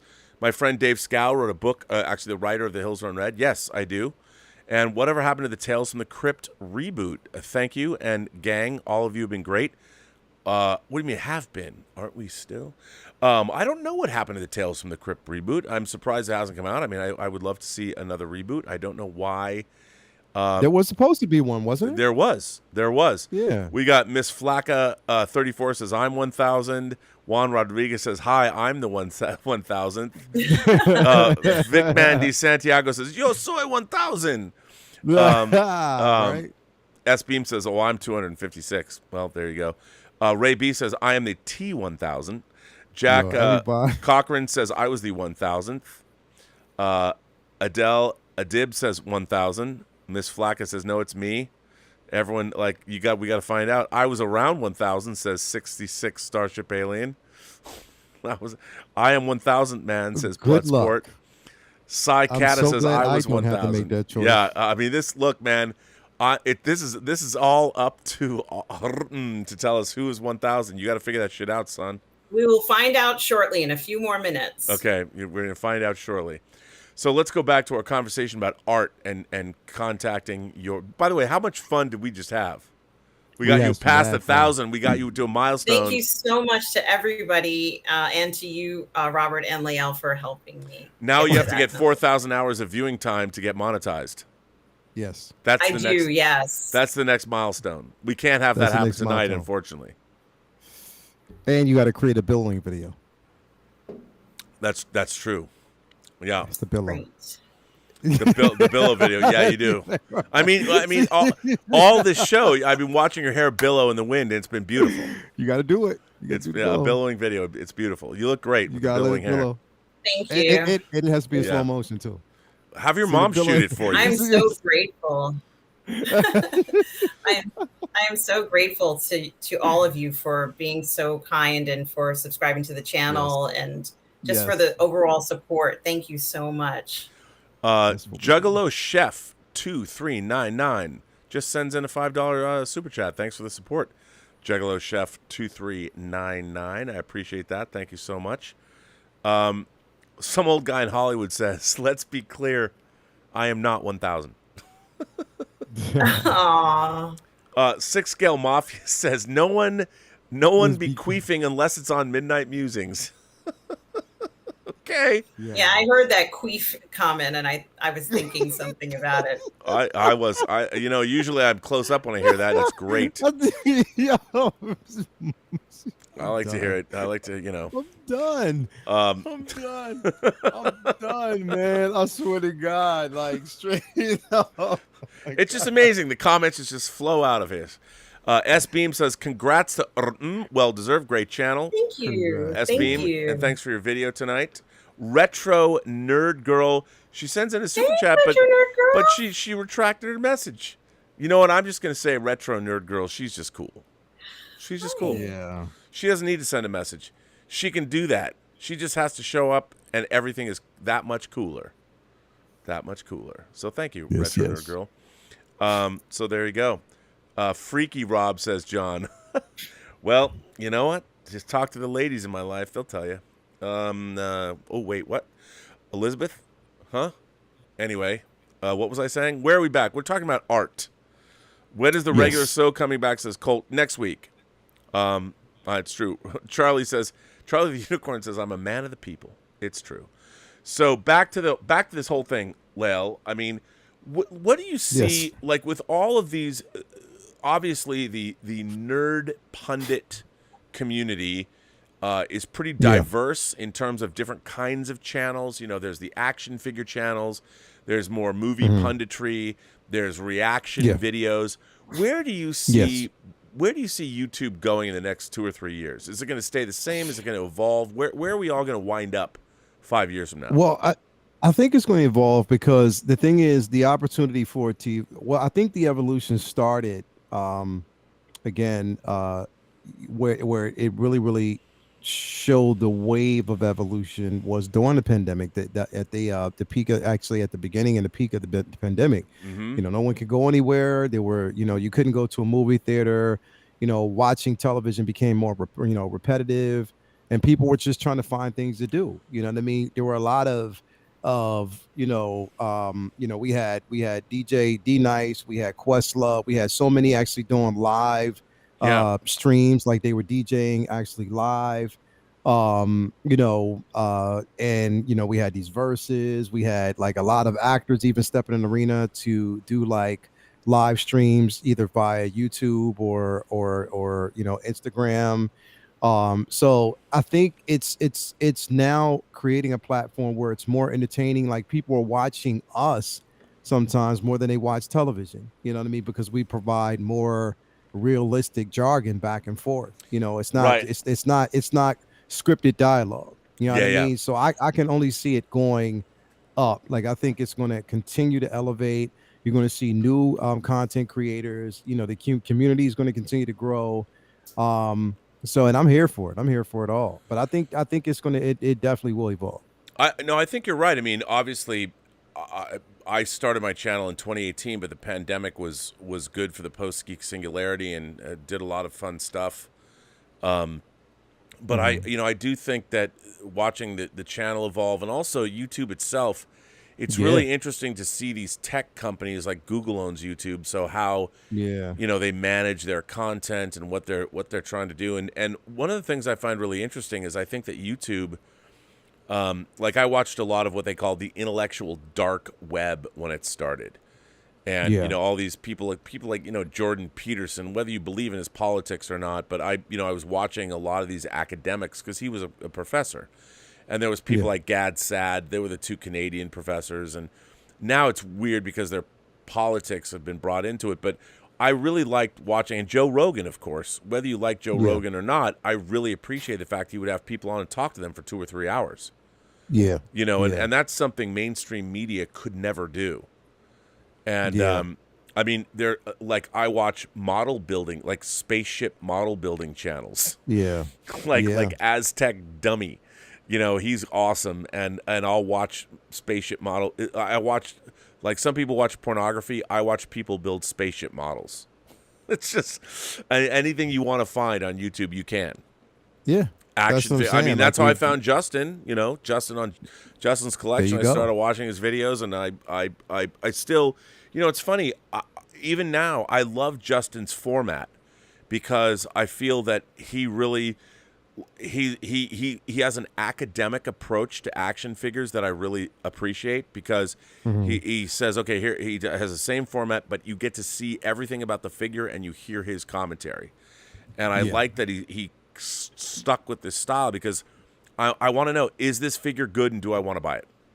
Yeah. And I think no one on YouTube does a better job of that than Justin. And plus I like him, but I like the fact that people have created these channels where you can go, I never thought, like I always talk about the Stradman from automotive YouTube. I don't know the Stradman, and I'm never going to own a Lamborghini, but I watch his channel, and it's funny. Or a guy named Manny Koshbin, like this really rich Persian dude who has these amazing supercars. I'll never own those supercars, but I like watching his channel. And I like the personalities. Yeah. Jermaine King says the Hot Toys giveaway is great, but all of us that are sub to Mmmm and get to hear her each week are the real winners. Oh, that's so sweet. Thank you Jermaine so much. King, charming the pants off the ladies. Thank you. That's super smooth. That was super smooth. What he was really saying was, I want the billow. Yeah, he wants the Billow video. I want to see that. You know what? If you make that video, when you make that video, I will play it for a month before all of my videos on this channel. if you make the cool like slow motion like this with the wind blowing, I will play that video over and over again. I'll make it. You got to do it. Have your mom shoot it. Kelvin Wellborn says Eagle Moss has gone into administration. R&B thoughts. Okay, for those of you who don't know, Eagle Moss that made a lot of great collectibles. They did a really great job making die-cast metal spaceships. They made things from Star Trek and Battlestar Galactica and James Bond and Doctor Who, and they were great. I got their 1/8 scale part works of the Aston Martin DB5 from Goldfinger, and I was in the middle of getting their Enterprise D. It's all metal, and so they would send you like every week. They would send you a new issue, and you get a magazine and the parts. And the Enterprise D, when it's done, would be $2,500 over the course of like 2 years. So I was in the middle of that, and they announced that they are going. It's bankruptcy. They're in bankruptcy. It's a company that's been around since the 70s, and I would imagine that my enterprise is done. Like, I'm not going to get the rest of it, which I'm really upset about. I mean, I'm hoping they can pull it out or whatever, because I think they do a good job. So I have a lot of their Star Trek spaceships, but I think, with a lot of that stuff, I think they oversaturated the market. They made a lot of really cool things that they didn't sell enough of, like Discovery spaceships, because they were forced to make them, and so they didn't sell enough. But you got to buy all that stuff. I want to get all the stuff I didn't get, like the XL figures or whatever, and get in there. I don't even know if people are working. I don't know if you can still buy their figures. I don't know. So we'll see. It's a bummer. Did they have like a level of transparency to kind of let you know along the way, like how far into the project you are?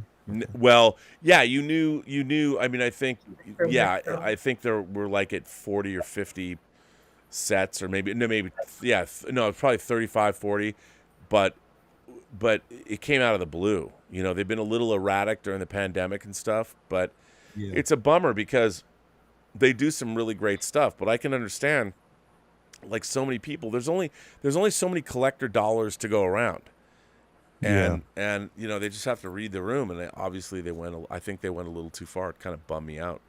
Wow. 6 Scale Mafia says, I have over 50 Eagle Moss Trek ships. Surprise, surprise. So I'm saddened.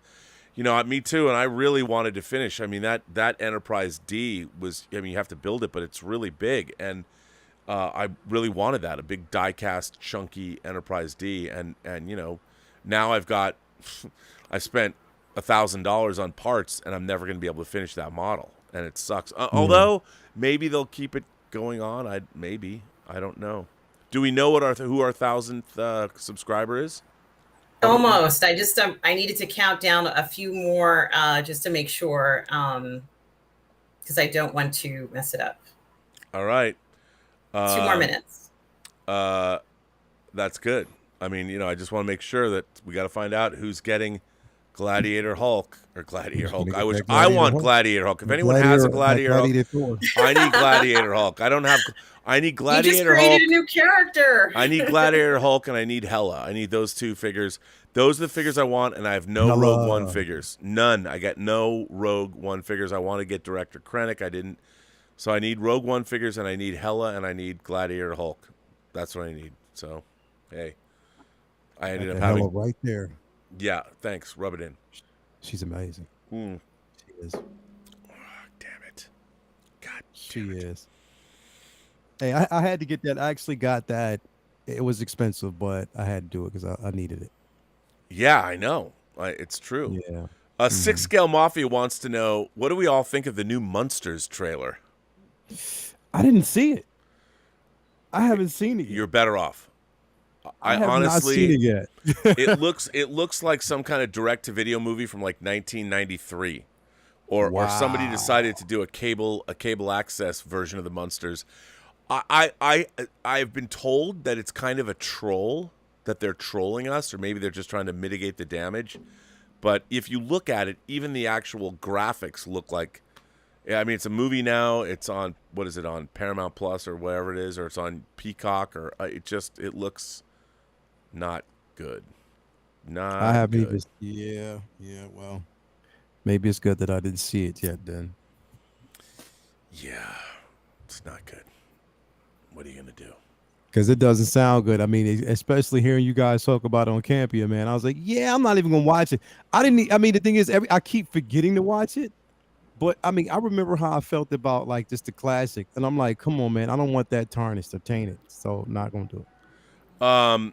Thor's brown eye, formerly Zachary P. You must be referring to his eye socket, correct? Is an imagination connoisseur for 15 months. Thank you, Thor's brown eye. I appreciate that. Yes, yes. You're a good man. Thanks for being a member of the channel. I appreciate that very much.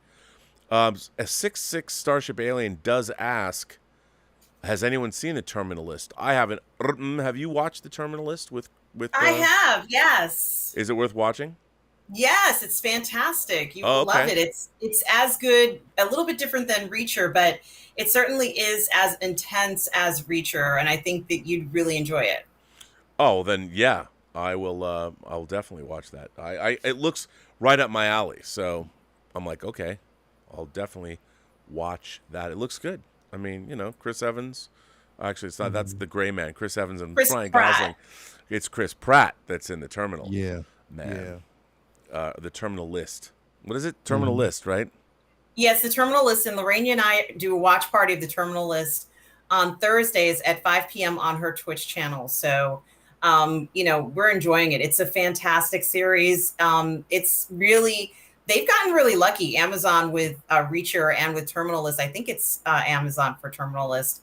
Really lucky with those two series. Yeah, and I also think there's going to be a shift towards more of these sort of military inspired adaptations going to streaming services, because it's just absolutely spectacular what they've been able to do. Yeah, I mean, I think that's great. And I want to see it. It looks great. It's right up my alley. Oh yeah. So. Hosea says, "Kia ora, Rob. Love from New Zealand." You know, it's funny. I was moving around my physical media collection over there, and Jeff Murphy's Utu. It's a New Zealand film. Jeff Murphy was the second unit director on Lord of the Rings. He has subsequently, unfortunately, passed away. But he made Jeff Murphy made two great New Zealand films that I recommend to everyone. One is a science fiction movie called The Quiet Earth. If you haven't seen that, it's a great science fiction film, and it was shot in Auckland. It's really good. Then he also made a period piece about a Maori warrior called Utu. UTU is the name of the movie, Utu. Both of those films are great. I'm a huge fan of New Zealand cinema. I live there, obviously working on the special features for the Lord of the Rings discs, and on my team was in New Zealand for 14 months on Chronicles of Narnia, and we were all over both the North and the South Islands. And boy, I would love to get a 6-pack of Monteith's Black, because they do not sell it in the U.S. Wow. Peter Pacheco asks if have you seen the collection room tour for Todd's Collectibles posted 5 days ago? It has a lot of customs that you'll probably like. Okay, Lael, I don't know if you saw this video of Todd's collections. Okay. It's incredible. And all the figures are in like diorama. He's kind of like Young Bum on Instagram. But this Todd's Collectibles, it's incredible. It's an incredible collection video. He has some detoffs, really well done. A lot of his figures are he's got diorama rooms. It's really, really, really cool. Definitely worth looking at. So Peter, yes, sir, I was all over that. It was awesome. That is an incredible 6-scale video. Really liked it. Sebastian Sanhueza, I hope I didn't kill you. I hope I didn't destroy your last name. Sebastian Sanhueza says, "Hi, Rob. Have you watched the new Resident Evil show? Some like it. I did. Many hate it. Very extreme discourse. It makes me think a lot about truth in adaptations, especially in interactive media." Ooh, what a thoughtful question, Sebastian. I thank you for that, and thanks for supporting the channel. I have not watched. Full disclosure, I bought the 4K box set of Resident Evil movies. I make no apologies. I don't think they're particularly great movies, but I like them. They're entertaining. Yeah. I love Mila Jovovich. I love her. I think she's great in those. She is great. Totally. Yeah, definitely great. And those movies are total, B-movie schlock, but I like them a lot. I have not watched the new series, and it looks a little bit more true to the video game, but I'll watch it. And it's interesting. I don't know what you mean. Very extreme discourse. It makes me think a lot about truth in interactive, in adaptations, especially in interactive media. This is an interesting question for the two of you. I would pose. So, we're getting like The Last of Us, the great video game, turned into a TV series. How true to? I mean, we always want adaptations to be close to the things that we love, but in my mind, like The Last of Us, the game itself told such a great emotionally involving series, and like when I saw Uncharted, the movie Uncharted, I was like, it didn't hold a can. When I first played the very first Uncharted, it was the first video game I played all the way through. I sat down and played the whole thing all day until I was done. It was the first time I ever played a video game where I thought to myself, I was like, you know what? This is as close to a movie as I've seen in game format. I was totally caught up with the characters. The environments were awesome. The gameplay was awesome. I was totally enamored of it. I was disappointed in the movie, but I thought, okay, this is a new art form. With me, these games with me as the protagonist, since you're playing Nathan Drake, you're the protagonist, and it was so involving. How close, I mean, when we have now video games where playing the video game is so engrossing, like, do we need something like a Ghost of Tsushima movie? Can it ever? Definitely. Do we? Okay. Yeah, because I think that there could be a Ghost of Tsushima miniseries. The gameplay is wonderful. It is wonderful, but there are still some cultural things that it misses. I think that when the developers made the Ghost of Tsushima, they were very careful to get everything right. And they even have like what they call a Kurosawa mode. You can play in black and white to give that feel of Kurosawa. With the average game being 40 hours of gameplay, there is a lot of time of just running back and forth, and you're kind of looking at the scenery. But you do get lost in it a little bit in the sense of what kind of impact is it going to have film-wise. If you're going to make a film, you're trying to convey a specific feeling within a certain amount of time. And technically speaking, in the game, you could stay in that game for weeks if you wanted to. Right. So it's not going to convey the same feeling that you would get if you were watching a film. But since it's such a major historical event, it certainly deserves to be made into a film and a miniseries and a documentary. It deserves the full treatment as far as I'm concerned. Yeah, I'm with you. It's going to be interesting to see. The Last of Us was an incredibly engrossing story, even though it was a video game. And I just wonder if they do a series, is it going to be an improvement on the series? Well, most importantly, are they going to follow the lore? Are they going to follow the source material, or are they going to deviate from it? That's the most important question. I agree. And does that hamstring the producers of a TV show? Because isn't the video game, aside from the game, but that game was so engrossing, the story was so good. I don't know. I mean, I don't know. Adrian Barraza asks, Rob, I'm surprised they have not redone The Shining. Dr. Sleep, which is of course a sequel, was good, but I would be interested to see a new take on it. Thoughts? Well, of course, there's Kubrick's feature film version of The Shining, and then Mick Garris made a TV adaptation that was much closer to the book. I don't know if you've seen it. It obviously was hampered by its TV budget, but it's pretty interesting. I'd love somebody to do I like Dr. Sleep a lot, actually, but I would love somebody to remake The Shining and make it closer to the book and make it a theatrical film. I mean, you know why I love Dr. Sleep. Dr. Sleep. I love it so much Because of Rose the Hat. Rebecca Ferguson. That's right, Rose. Dude, that girl, my God, she is smoking. That girl is a smoke show. She's definitely my new Hollywood crush. I'm allowed to have one, so she's my new Hollywood crush. Rebecca Ferguson is amazing, bro. Lily James is my Hollywood crush. There you go. But and Isla Fisher. But yeah, I'll tell you. Yeah. Well, Robert, we have a winner. We definitely have a winner. We have a winner. So wait, hang on. I'm going to go full frame on because it's her channel, and I think that we're gonna go full frame on Look at that. Wait, hang on. Do you have a fan on? I do, yeah. You got to turn the fan on faster. we got to have we got a billow. You got a billow. Yeah, you need to show us. I need to see. Yeah, there we go. That's what I'm. All right, there we talk. That's it. That's good. You got to full billow. So Lael, how important is the full billow? How is it? How The important is full it? billow is it's cinematic. It's extremely important. You have to have it. It's like Okay, you have to have it. It's like in slow motion. There you go. Rockwell has spoken. Okay, do you need like a drum beat or something? I mean, I can't really play any music because I'll get demonetized. But look at that! Look at the hair. I love it. Oh my god! Let it billow. So are you gonna? Here we go. What? Who won? Who won? The winner is Nathan Trujillo. Nathan Trujillo, you are the 1,000th subscriber to my channel.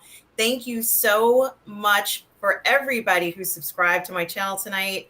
I do appreciate all of you. I couldn't have done any of this stuff without all of you. And thank you, Robert and Lael. Thank you, Robert, for this generous gift to you, Nathan, who's just won this Thor Ragnarok. Is this a Ragnarok? Yeah, there it is, baby. There it is, Gladiator Thor. This is a great Hot Toys figure. It's funny because 6 Scale Mafia got me and then I have this one too. And now Nathan Trujillo is gonna have his. So there you go. And so I mean, look at the billowing of the hair. You gotta everybody's take this, do a screen grab of this right now. First of all, you gotta do some like. Do some model moves, like smile, like pretend you're like you're in a Chanel No. 5 commercial right now. Come on, so we can meme the shit out of this. Undo my hair because I have some of it pinned back. So it becomes too overwhelming, like when it's. This is a little embarrassing. It is getting me. Yeah, but I think we're gonna meme that shit right now. Oh, hang on. Are you oh gonna my wait? gosh, Wait, I hope not. wait. Do that again. Like, give me that hair flip. Come on. I would have conditioned it more, No, just give me a little. Just go, yeah. Give me a little smile. A little throw your head back. Come on now. Pretend. This is turning into something else here, Robert. Oh yeah. Okay. No, it's all fine. So Nathan, congratulations. More congratulations. Congrats. I mean, let's hear it. By the way, all of you give yourselves a hand. Let's thank the Post-Geek Singularity. What a community. Thank you for coming through tonight for Positive Fandom. Yes. All of you were great. Sebastian Sanhueza comes back and says, lots of people dislike the Resident Evil show because it's not truthful to the games. Oh, I love this.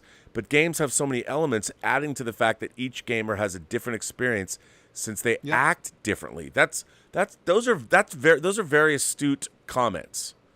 Very astute comments. I agree with that. But the thing is, the Resident Evil franchise, I mean, wasn't the first one like in a house? It was just in a house. It was a zombie game, and then they added all this lore with the Umbrella Academy, the Umbrella Corporation, and the T-Virus or whatever, and then the movies themselves are different. I think that's a very astute observation. I mean, and the fact is, games are different than movies. I mean, all the cutscenes in a game are advancing you to the next gameplay. So. It's funny when people are like, well, the Resident Evil movie it's not like the games. Well, you're not playing. It's a show.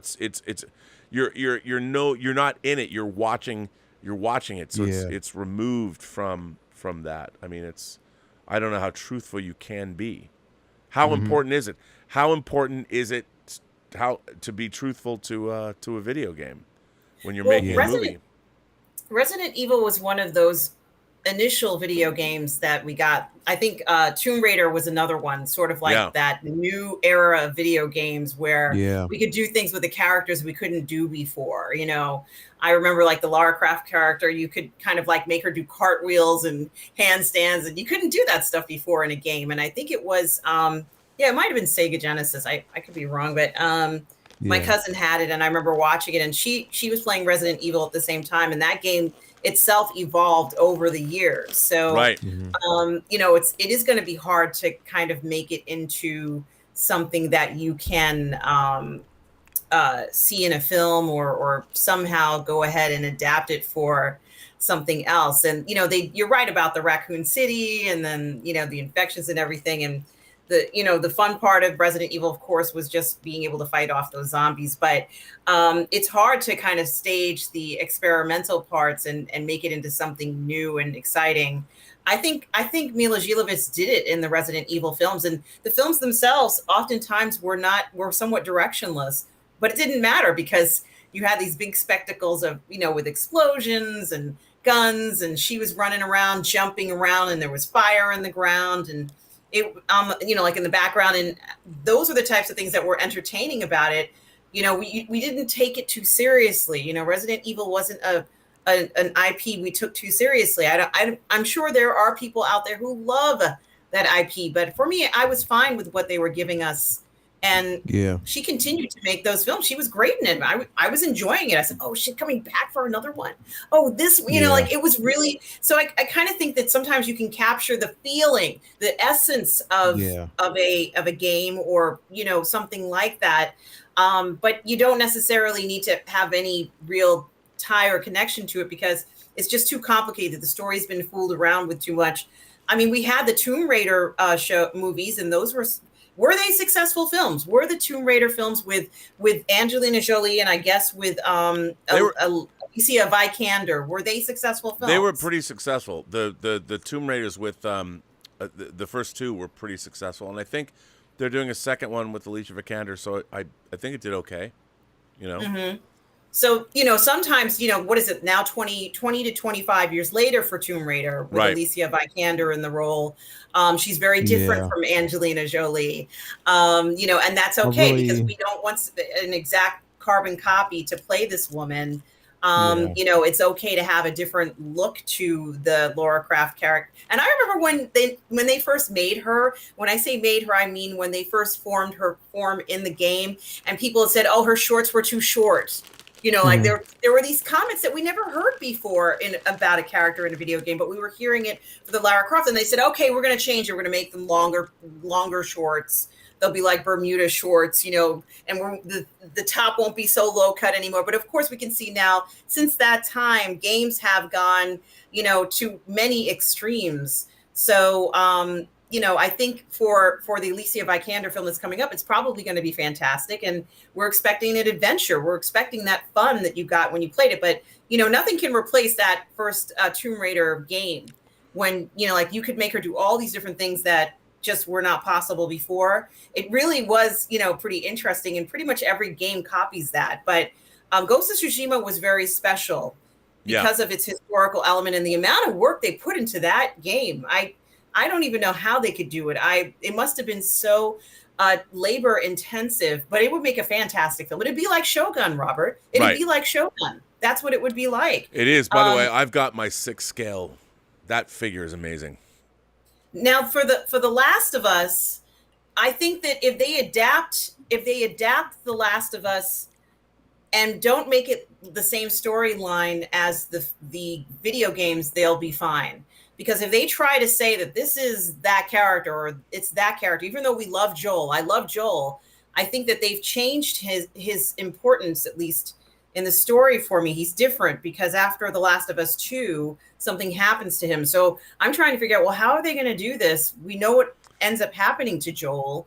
Where does this timeline fit in if he is playing Joel? So, I'm almost wondering, wouldn't it have to be different characters now, since the majority of characters we saw in the game are no longer alive? Spoiler alert. No, but yeah, I mean, I think they're going to start and tell us that game from the beginning. They're going to start from the beginning and give us the whole story. I wouldn't be surprised if we see more like the outbreak or whatever, how it all started. Yeah.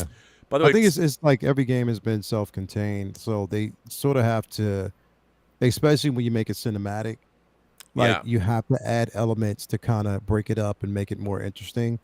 Because following the same journey is, we get what happens in the game, but then sometimes if it's like a double-edged sword. If you give too much of what's in the game, then people are going to question, well, why didn't you try to just do something different? Yeah. If you do something different, it's like, well, why didn't you just kind of adhere to the source material? So it's kind of tricky. It's real tricky. This is interesting. So T. Kane sends in a super chat and says, Rob, if they could make 2 more Superman movies, What about Superman versus the Elite, that team? And the second film, and finishing off with All-Star Superman, you get Superman at his zenith and at his most vulnerable. Thoughts? Well, I like the idea. Those are both interesting storylines. You know, and the thing about a Superman movie that people don't realize, they're like, why don't we have a Superman movie? It's really hard to come up with a story about Superman because ultimately, you know, you want him to fight a villain. There are very few villains, even in Superman lore, that are worthy of fighting him that would be good in a movie. You know, I do want to actually see Brainiac. I do definitely want to see a live action Brainiac. Totally, with his ship and all that. I agree. I mean, I talked to Brian after he did Superman Returns. I had a whole storyline about Brainiac and how we kind of derived out of the animated series and how it could be turned into something really interesting. But, you know, I didn't have the credibility to say, let's write it. But yeah, Brainiac is definitely a way to go. I like the Elite. Yeah. I mean, if someone came to me right now and said, make a Superman movie, I would make a Superman for all seasons. I would take that graphic novel, winter, spring, summer, fall, and tell those stories, just like they are in the graphic novel, which are four kind of sort of separate stories. It'd be an anthology movie, but it would definitely be a Superman for all seasons, and it would be very lyrical, and it'd be very beautiful, and that's what I would do. And it would be a very different kind. I don't know if it'd make any money, but, you know, it wouldn't. I think that you'd concentrate on Superman the man. But the thing is, everybody wants here's what I don't get. This is what I've never understood. John Campy and I are always singing the praises. Like, I loved Man of Steel. I did not like Kevin Costner dying, but I will say this. The Zod battle over Metropolis when they're throwing each other through buildings is the most incredible superhero battle ever put on film. I mean, yes, the airport scene in Civil War is great, but it's like, you know, it's ridiculous they're fighting, but it's an awesome scene. It was fun to watch. But in terms of sheer staging and something I'd never seen before, the Battle of Man of Steel, and people are always like, well, you know, civilians are dying. He's been Superman for like a week. Like, he doesn't even know, like, he doesn't have a moral compass yet, what he's supposed to. He doesn't know, and he's fighting. And it's quite clear in the movie that he's battling that. He's trying to figure out his place. Yeah, he doesn't know, and he's like, suddenly he didn't know who he was, and then he finds out he's a Kryptonian and spaceships and aliens, and then the Kryptonians arrive, and he's fighting Zod, he's like, what? And the battle, and then I thought one of my favorite things in any superhero movie ever is the opening scene of Batman v Superman: Dawn of Justice, when you see Bruce Wayne going to Metropolis during that battle. You see the battle from his perspective. You see the horror. If two Kryptonians were battling over an American city, it would not be pretty. It would be. No. It was horrific, and the loss of lives was in the tens of thousands. I mean, it was horrifying.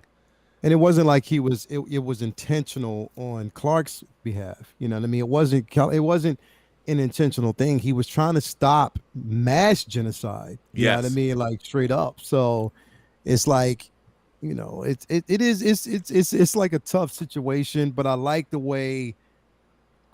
the way Batman versus Superman started with that arc, with what from you know, Bruce's interpretation of what he saw, like how he witnessed it. I love that. I thought that was intelligent. You know what I mean? Of how they kind of brought that aspect in it, because it set the tone for what was to come. But yeah, I've been saying this for the longest time, man. We definitely need another Superman film, man. Yes, I agree. And I would like a standalone. I take what I can get, but I would like a standalone, another standalone Superman film. Yeah, I would too. Yeah. And the other thing that I was going to say, that for me, what separates, you know, I've loved all the men who played Superman. So I'm, you know, I have my favorites, but I've loved them all. But what I noticed with Cavill is that he's kind of the first one that they kind of upped the sex appeal on him. Oh yeah, because there's some scenes where you kind of see his body, and we don't normally see Superman like that. Well, first of all, we haven't had this point of view, or at least with this particular story. But the point that I'm making is that he's become more of a sexual like idol in a sense. And as much as I love Christopher Reeve, I didn't look at him exactly like that, because we didn't see him exposed that way, nor did we see the gentleman who played Superman after that in that Brandon manner. Routh. He was more playing the family man at that point. But now you kind of see him, he's sort of like this loner on the road, in the deadliest catch, and he's doing all these incredible feats outside of his responsibility as Superman, let's say in the suit, outside of being in the suit, and then seeing him so carefree and kind of that way, it was like he's the hitcher on the road, and kind of just going from place to place. It's got a Hulk feel. You remember how Hulk initially was on the TV road, show? guys? Yeah. And he would go from place to place, and he would have to. And of course, Lael and Robert, you already know this. I always love how he had to get his clothes off the clothesline, right. After the event happened. But he kind of felt like that character. You didn't quite know where he was going to end up. Where was he going to go? And so that introduction of him finding or stumbling upon this, place where they found the ship and everything was very interesting in that regard, because of course that's where he was able to get more of a framework of who he is. Yeah. But he was very, like, he had this sexual charge about him that I was not expecting to see in a Superman. And Cavill is, of course, a very attractive man. So it made me think differently about Superman. I mean, we see these incredible drawings of Superman outside of the movies. In the comics, he looks great. He's this fantastic looking man. But this was the first time that I ever looked at Superman in that way. They always kind of kept that part of him away from you. You didn't have access to Superman. The woman from the 70s who fell in love with the Clark Kent character, the Lois, I can't remember her name. Margot Kidder. She was the lucky Margot one. Kidder, yeah. Yeah, Margot Kidder was the lucky one who got to kiss that actor. And they wound up in bed together in Superman 2 because he gave up his powers for her. That's right. When he was human, now like a human. But what's interesting is now in the reiteration with Cavill, it felt like he was more in reach, at least for me. And I think that it's not that there was ever an issue with Superman's fan base. He's probably one of the most, if not the most popular superhero. But I think that it attracted a different feel of him and made him feel more relatable, if that makes any sense. But by the way, very interesting. We actually seen an iteration of Superman where his moral compass was tested. You know what I mean? Yep. Like, you know what I mean? Whether or not, do I save humanity, or do they need, saving? Do I need to save them from themselves? Mm-hmm. Knowing who I am, and I'm this powerful. I have a responsibility. I have a level of responsibility. Him struggling even at a young age with that moral compass, wanting to defend himself from those who are trying to help, hurt him, feeling like he needed to do more. So yeah, I mean, I loved seeing that iteration of him because it humanized him as not just, we got a chance to see, a character in front of our faces that we can relate to. So yeah. Yeah. By the way, Brendan Riley is in the chat. He says, Rob, good evening. Lael, you know what you did. What did you do? That's from Brendan Riley. You know what you did, Lael. Hey, you know what? I'm not ashamed to admit it. He called me at the wrong time today when I was in the bathroom, sitting on the toilet. You never do that. You don't call me. So you called me at the wrong time. You had to face the wrath. And you video chatted me while I was in the toilet. So you had to face that. Yes. Brendan Riley video chatted me while I was in the toilet. Yes. So, yes, I'm not afraid to actually admit it on the live stream. He called me while I was sitting on the toilet. So he had to face the wrath. Wow. Luckily, he wasn't here at my home while I was doing it. He would have this smell the ass. That's the obvious. So that's what happened. And he suffered that. Yes, that's what happened. Okay. Well, you guys are a little bit closer now. Yeah, I would say that. I mean, it's not like we all don't do it. So yeah, hey, there you Which go. brings me back to Chris Gore and his film. Everybody poops. There you go. Yeah. Wow. Brendan, I think you're. Video chat me while I'm in the toilet, bro. Like, You know, the conversation could have waited. I love that you took the call, though. I wait. love that you took the call. That's I took the best the call part. because the thing is, he does it normally, especially if I'm working. He does it then, and he'll do it because he always it's something he wants to tell me. So, hey, tell me now. Tell me now. He's so excited. He couldn't wait to tell you, Lael. Hey, well, place the rad. Bask the ambience. By the way, Kaiser Soze sends in a super chat tip, whatever. Call it what there's no question. It's just Kaiser Soze. Now I'm scared. The Kaiser Soze knows who I am. You know, always scared of that. David's sock and lotion coming over from the John Campy show. Aww. We always love David's sock and lotion because it cracks me up. Just put it right in the washing machine, David. We won't even say a word. No one's going to know. David's sock and lotion says, I wanted to ask what you think about Zack Snyder's Justice League being released on digital. Do you think it's to test the response to Amber and Ezra? You know what? I don't. I mean, they're out there. Look, I don't know what's going on with people's personal lives. I'm able to disassociate their characters. Brendan does. Yeah. Does he? I mean, I can't. I hope Ezra Miller gets the help he needs. Clearly, something's going on with him. You know, I've heard that he might have lost a family member dear to him. Whatever's going on. I know that Warner Brothers said they're going to release that movie. I can't wait to see it. Everyone I've heard talk about it, who's seen it, anyone connected to it, says it's fantastic. Yeah. And now they've moved Batgirl because Michael Keaton's in Batgirl as well, and you have to have Flash come out first. I hope that it all works out, not just for Ezra Miller's sake, and I hope he gets the help he needs, really, but 1,000 people worked on that movie. Yeah. And it's unfair that all of that work, I mean, you think think about it. You know, Michael Keaton comes back as Batman in that movie, and then this happens. All the great work. You know, Andy Muschietti, who directed It 1 and 2, he's like, oh my God, I'm doing a big superhero movie. He's busting his ass on it, and this happens. It's not cool. So I hope it works out. I mean, I want to see it. I don't think that Zack Snyder's Justice League, you know, I have the 4K. I got it as soon as it was available. I'm a big fan. I really like Zack Snyder's Justice League a lot. It's very different. It's very operatic. It feels like an Alex Ross painting come to life. I really enjoyed it. Yes, it does. Yes, so, it does. You know, but again, it's hard to say. I mean, Ezra's done some really crazy shit, and I don't presume to understand it or know what's going on, and I don't.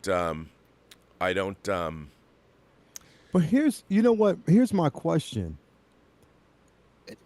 Okay, so they've worked with him, for an entire film. Okay, they also work with him, you know, on Justice League and on Fantastic Beasts. And on Fantastic. So did they not see that there were problems ahead, and maybe not try to, you know, address the situation beforehand? Like the thing is, if someone, you know, they'll show you signs of who they really, really are. And it's up to you to basically say, you know what, maybe we need to kind of nip this in the bud right here before it gets worse. It just sounds to me like they were just more so worried about completing a film, getting the product, and not really caring about what he does after that, not knowing it would actually tarnish an entire production. Yeah, that's my question. Like, how did they not know that?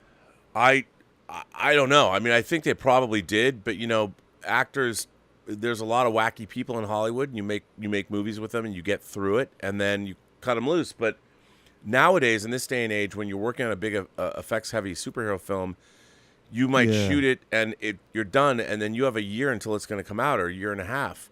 And you know, while sure, you're not shooting it anymore, and maybe your contract, you're not getting paid by the studio because you're still.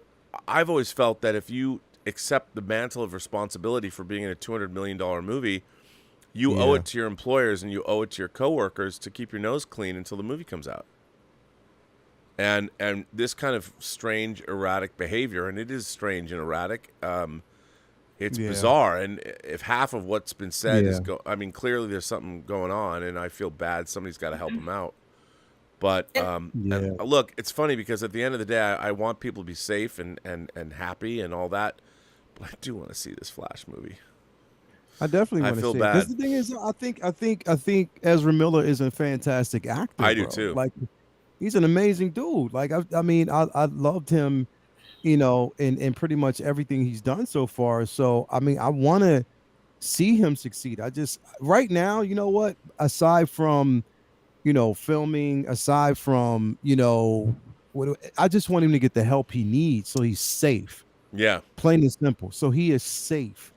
You know what I mean? Because that's the thing is I don't want harm done to anybody. I can care less about a film if it has anything to do with somebody's safety. Plain and simple. By the way, And I just want him to be safe. I do too. I that is exactly what I want for everybody, and specifically him too, because of everything that's going on. I just want to point out that Kaiser Sose did send in a super chat, but there was no question. It just showed up. He's asking how to get his question answered. Dude, just put it in the live chat, and we will answer it. Yeah. I just have to find it. Just fire it in. Just put it in the live chat, and I'll read it because you already sent in a super chat, and that's most appreciated. But if you send in a super chat, I want to, get your question answered and read. Yeah. So just fire it in, and because it just showed up as your name, and it didn't have. And you know what? I've sent people super chats and I forget because it's kind of weird. You don't, if you're not paying attention, you can send in a super chat and you didn't type in your question. Right. And I don't like that. Yeah. But yeah, I mean, it's a weird situation. What does Warner Brothers do? People are like, well, why didn't Warner Brothers do anything? Like, it's not their job to police an employee's life. I mean, it's a very weird. Oh, Kaiser Soze says, odds there's X-Men and Fantastic Four announcements at Comic-Con. Also, I hope they don't change Magneto's origin because the Holocaust would make him too old. They should just say his mutant powers make him age slowly. Well, Kaiser Soze brings up an interesting point. So if they introduce the X-Men into the MCU, how do they deal with Magneto? Because as a Holocaust survivor, as a Jew, that's a big part of. Obviously, it was a big part of Ian McKellen's version of. And you think about it. I mean, the first X-Men came out 22 years ago. Came out in 2000, and you could still believe that he was a Holocaust survivor. He could just age really slowly, but honestly, I don't think they could do that now.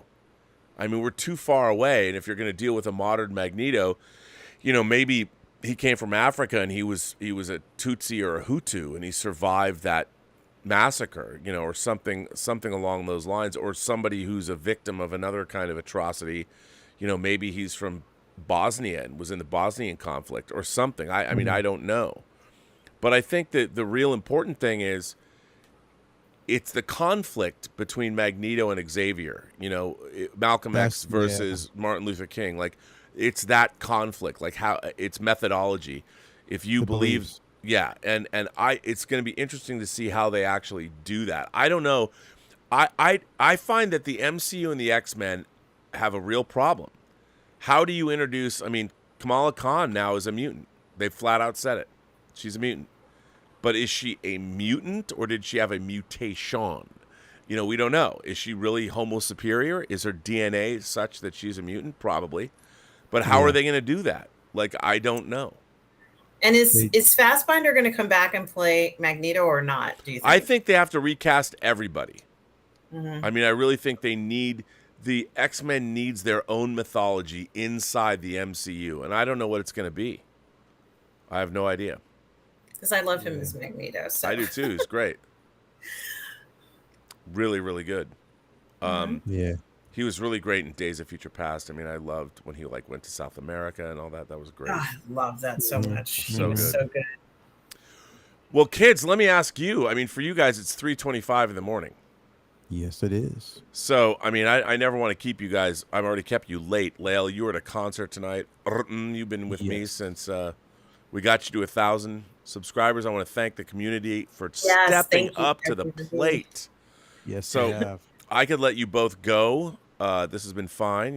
Maybe I'll keep it going a little while longer and have some rando people show up on the show, which is fun. But you two, first of all, let me ask you first, Lael. Where can people find you on social media, and what do you have coming up for the next week? Oh, man. So thanks, everybody who participated in the May Mashup Madness. Congrats to the winner, which is H. Green. You killed it. So, yes, you can actually find me on the 1/6 scale, man. YouTube channel. That is the 1/6 Scale Man YouTube channel. You can also find me at 1/6 Scale Man 2099 or Lael 2099 on Instagram and Twitter. So yes, we have Collectors Lounge International on Sunday. So that's going to always be a great, amazing chat where we actually talk to international collectors around the world. Also on Monday will be our comic book talk with friends, closing of the last episode of the Miss Marvel, and we'll be actually breaking that down, doing a full spoiler discussion. And then say what on Wednesday. So who knows what we'll talk about, but we got some things to chat about, whatever releases or reveals we get. We'll talk about that as well. I got a couple of videos that I'm going to be posting up right now. I'm working on Anakin and Skywalker. And after that, just a couple more, man. So yeah, that's where you can actually find me, at the 1/6 Scale Man YouTube channel on Twitter, Instagram, as well as YouTube. So let's go. Well, Miss 1,000 subscribers, where can people find you? What do you have going on this week? Well, before I tell you that, Tom said that there is one more super chat from Stubble. I don't know if you have it in front of you, but I just figured I'd tell you. No. Okay. Yeah, I haven't got to. It's a good one too. Actually, okay, you know what? Say what you're doing, and then we'll all answer Stubble's super chat, because it's a good one. Absolutely. I just want to thank everybody for being so kind to subscribe to my channel. It makes such a big difference for me. And, I look forward to seeing all of you online, of course, and just enjoying hearing all your comments. It means a lot to me to have everybody communicate and share their thoughts. That's why we're here. We love hearing everybody's thoughts on stuff. So thank you for bringing me to the 1,000 subscriber level. And congratulations to Nathan. Robert, thank you so much for donating the figure to get me to the 1,000.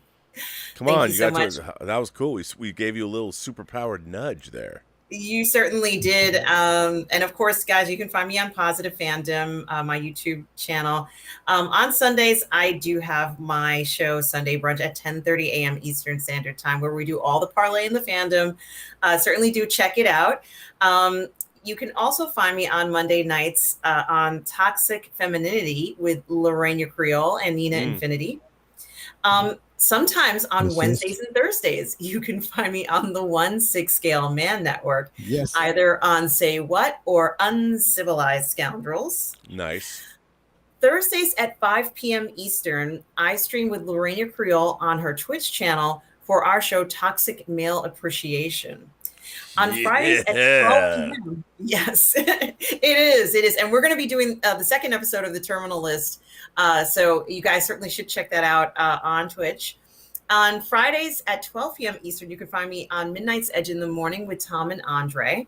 And of course, on the weekends, you can find me here on the Post-Geek Singularity with you all, of course, with Lael and Robert on Musings. And thanks again, everybody. I so appreciate your kindness.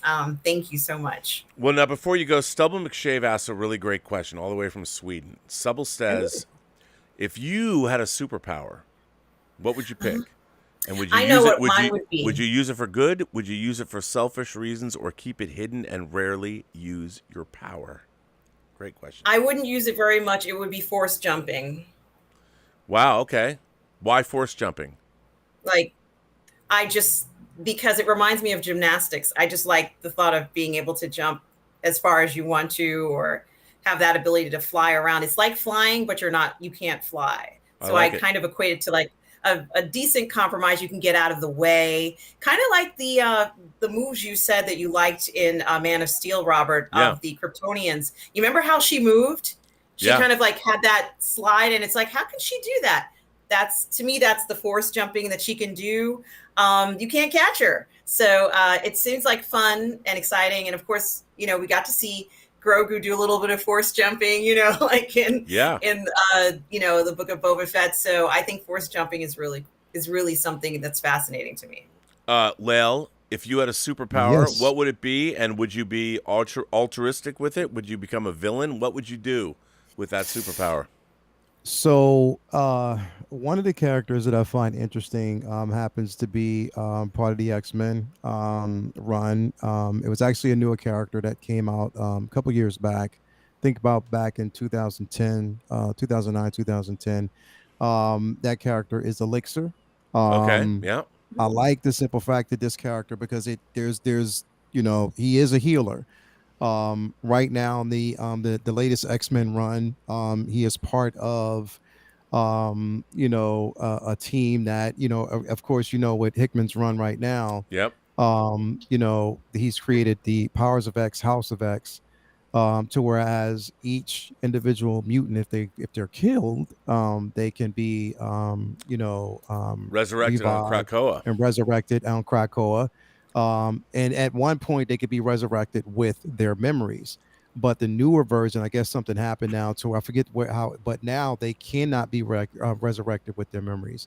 If they're resurrected, they lose memory of what happened before. So a lot of that is, things have changed, but Elixir is part of that group. And the reason why is because, like I said, I mean, with this current, inflection, within the last some odd years of, cancer and how it is basically, really, taking the world by storm, taking lives, before their time, in my opinion. I would love to be able to, at least heal the world. I mean, cancer, number one, man. I just hate cancer. I hate, the people who actually have to deal with it. And if I can actually just cure as many people as I can of it, I would. So I would say Elixir. I would love to have that power, the power to give life, and to also, heal.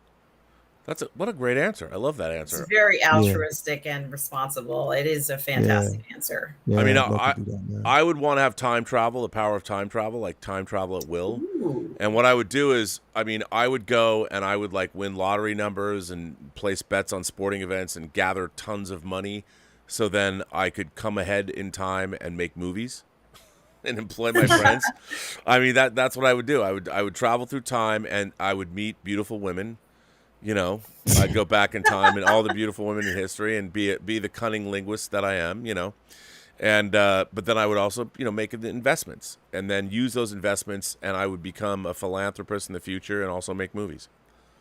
That's what I would do. Agent Silver Fox, man. My heart goes out to you and your family, man. Sorry that you lost your father on Monday. Aw. So definitely, peace of love and my condolences to you and your family. He now rests in the holiest of temple right now, man. So peace of love, and I hope your family's healing. Absolutely. Nathan Trujillo, our winner, our 1,000th subscriber to RM's channel, says, I'm hoping Warner Brothers announces a DC film studio and its studio head and film slate. I hope Feige shows some info on the Thunderbolts, Young Avengers, X-Men, and other new projects. Thank you, and Lael and Rob, for the hot toy. You're Well- welcome, and thank you, Nathan, for participating in the 1,000 subscriber challenge. Yes, and by the way, Comic Quirk says, hey, Lael, Rockwell, my mom Yeah. is cancer-free as of today. So Bless it's a you, cool man. coincidence. You bring that up. Bless That's you and amazing. your family, man. Yeah, Great. man. That's Tell your great mom. to hear, bro. We love to say hello to people's moms on this show. Just ask Fernando Barrero, whose mother I always say hello to. Fernando. So that's Yeah. great. Congratulations. My mom is a cancer survivor herself. Yes, She man. subscribed. She survived 2 bouts of breast cancer, and she's 83. And that, Wow. I mean, those are back in her 30s, and she, you can survive and flourish. So there you go. Jermaine King says that I might end up being my own descendant. I like So that. it's like predestination. Yeah, if you guys haven't seen the movie Predestination with Ethan Hawke, you've got to watch it. And Sarah Yeah. Snook from Succession. Watch Predestination. Don't read anything about it. Don't look for it, Taylor. Just watch it. Just watch it. Just watch it. Don't say anything. But on that note, I'm gonna let Lael and go because it's 3 hours later. I want to thank you for being here. You are legends. And what a fun Anytime, show. man. Tonight was a fun Yes. show. Yes, it was. Oh, man. And I love you It's gonna be guys. One I'll tomorrow bring you when I- back maybe next week. Yeah? Yeah. Yeah. Let's go. All right. We'll talk to you both later. See you later, Bye. man. Love those guys. Love those girls. Yeah, so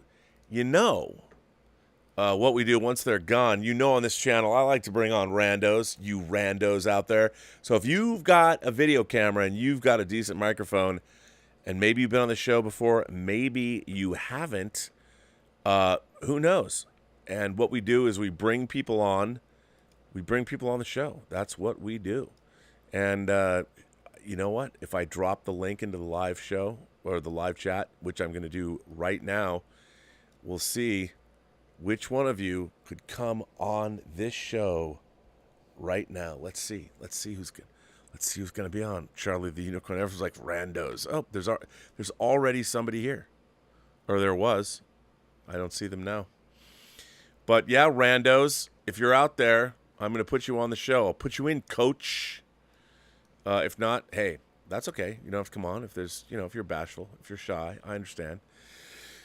You don't have to be here, but you could be if you want, and it could be absolutely fun.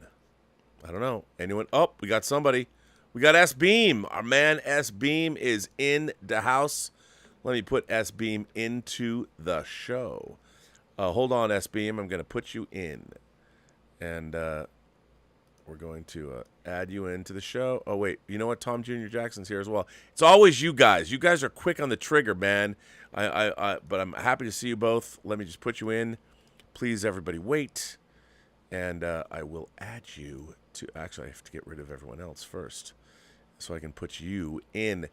So S-Beam's coming in. Let me put you into the show. Put you into the Mortis. Hang on. And I'll put you in the Lael Rockwell position so you can be Lael Rockwell later, S-Beam. Great video. I want to talk to you about the making of that video. That if you guys haven't seen, go back earlier in the show and watch the video. And of course, we have our other moderator, Tom Jr. Jackson, who is a goof person. Tom Jr. Jackson, a goof person, joining us on the show. Tom, are you ready? Are you prepared? Well, that's what she said. But are you really prepared? Are you ready to go? Is it go time with you? I don't know. We shall see. I'm going to bring you both in. Welcome I also to. Want to let you know, Oh. I sent Nathan's information to your DMs. Oh yes, I slid into your DMs. My knees I skimmed, sliding into your DMs to give you that info. But I shall survive. Well, I appreciate that. Thank you for that. And there you go, Tom. So that's Tom Jr. Jackson in the middle. I don't know why there's a little what is that little artifact? I don't know what that artifact is. But there's Tom Jr. Jackson and S Beam on the right.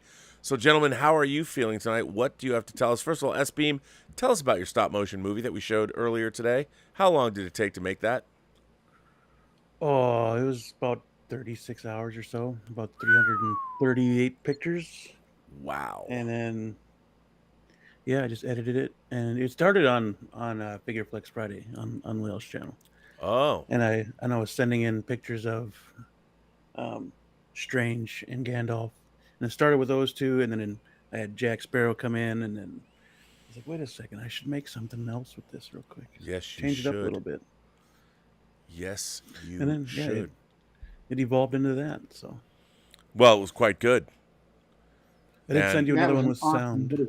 Yeah, was that did that one? Yeah, I couldn't tell if it had sound or not. I just assumed it did, but I guess it didn't. Do you have one with sound? The first one didn't. I did send you another one that did. Oh, damn it! So. Well, let's. You know what? I will. You did send it to my email. Mm-hmm. Oh well. And I played it on my channel once, so. Oh, there you go. It should be YouTube safe music. I'll download it and play it again. But so, Tom, how was your week? Yeah. My week was pretty good. Yeah. I got my second booster shot today. All right. Good for you. And I went to the eye doctor Thursday, and everything's looking good. So I go back the 28th for my final pre-op, post-op look at the eye, and so far everything's going well. Well, that's definitely a good thing. So congratulations on that. Most excellent. So you're still feeling goof? Very goof. Yes. Very, very goof. It's important to feel like a goof person. Everyone on this channel, we are all goof people here, as we all very well know. So now let me ask you guys, what did you guys think of Thor? Do we have an opinion? I liked it. I liked it, and I went a second time and saw it. I took my Ooh. niece. And how did your niece like it? She really liked it. You didn't think it was too silly? I had fun with it. No. I'll tell you this. I think it was fun, and Yeah. I had a blast with it. And if I'm having fun and I'm having a blast with it, that's fine. I don't know. I have this way of watching a movie where I can take everything in and just let it take over, just ignore everything going on around me. And when the emotional scenes come in, my God, I started tearing up. Because the first time I saw it, I think it was like 2 days before I had that eye surgery. And I started tearing up, and I couldn't rub my right eye because that's where I had the surgery. So I'm like, oh God, no, don't let this happen now. Well, that's good. I had a blast with it. I'm thinking I might go Thursday night and see Nope. Right. 'Cause Yeah. they're doing a special down at the theater I go to. They're doing a special showing of it, and then afterwards they're going to do a special cocktail for it, a Nope cocktail. Wow. Yeah. That's cool. Usually cocktails make you Rob, say if you- yes. if you let- So now, S-Beam, what did you think of Thor? It's too bad you don't live close to him. Oh, I'd go with you. I enjoyed it. There were some things that I wish that were longer or more into it, like seeing the actual gods like die from gore. Right. That would have been nice. The downplay of the cancer, Jane's cancer, was a little whatever for me. That kind of brought it down a little bit. I mean, on my channel, I did score it an 8 because it is a good popcorn type movie. You just go in, shut your mind off, kind of have it to laughs. I thought there was going to be more silliness to it than it was because I Oh, went that's in good. thinking Taika dialed it up to 12, but it was more of a 10. So that was surprising to me. I know the goats got on a lot of people's nerves, but Right. it didn't bother me as much as I thought it was going to. So, I have it was good. It was good overall. Have something that go with Taylor Swift apparently. There's something about they're connected to Taylor Swift. I read it. I don't know. So it's yeah. Let me just bring the show to a halt by saying that. Totally. By the way, I have to, Sebastian. This is our 6-month-old. Well, can you see him, Sebastian? Our 6-month-old puppy. Right, buddy? How you doing? He's a purebred poodle. He likes to come hang out in the Robservatory, so here he is making his appearance on. No, he's a standard poodle. He is not a Bernedoodle. He is a standard poodle, aren't you, buddy? Yeah. Standard poodle. We're gonna have him mate with Tallulah. We're gonna make puppies with them, right, buddy? Do you know that? Do you know we got you to breed? He's a breeder, as they say. So there you go. There is Sebastian, the standard poodle, on Midnight Musings. So Taika, you were, that's good. I mean, now are you gonna buy the Hot Toys S-Beam of Thor from Love and Thunder? No, not unless they make the brown leather with the fur. Yeah. The fur cloak. I don't want the new armor. Not at all. Wow. Looks good, but yeah, I don't want that new armor. It was surprisingly not cool enough in the movie, and he only wore it to try to up Jane. So I know, it's true, and that's what they made. Mm-hmm. D007H just wanted to know what you can share about Picard Season 3. It's really interesting about Picard Season 3. Like, what can I share? Like, I don't even... Like, it's a very interesting situation to be in.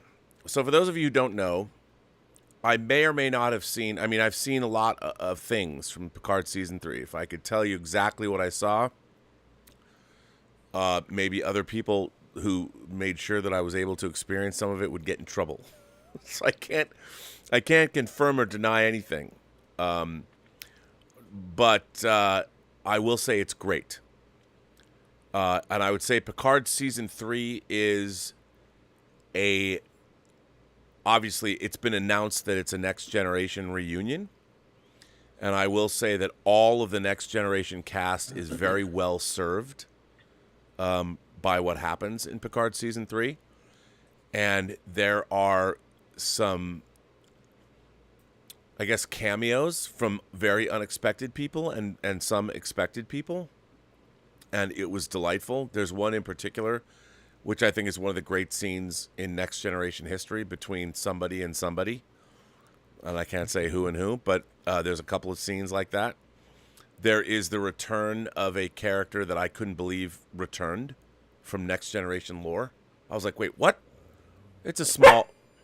What are you barking?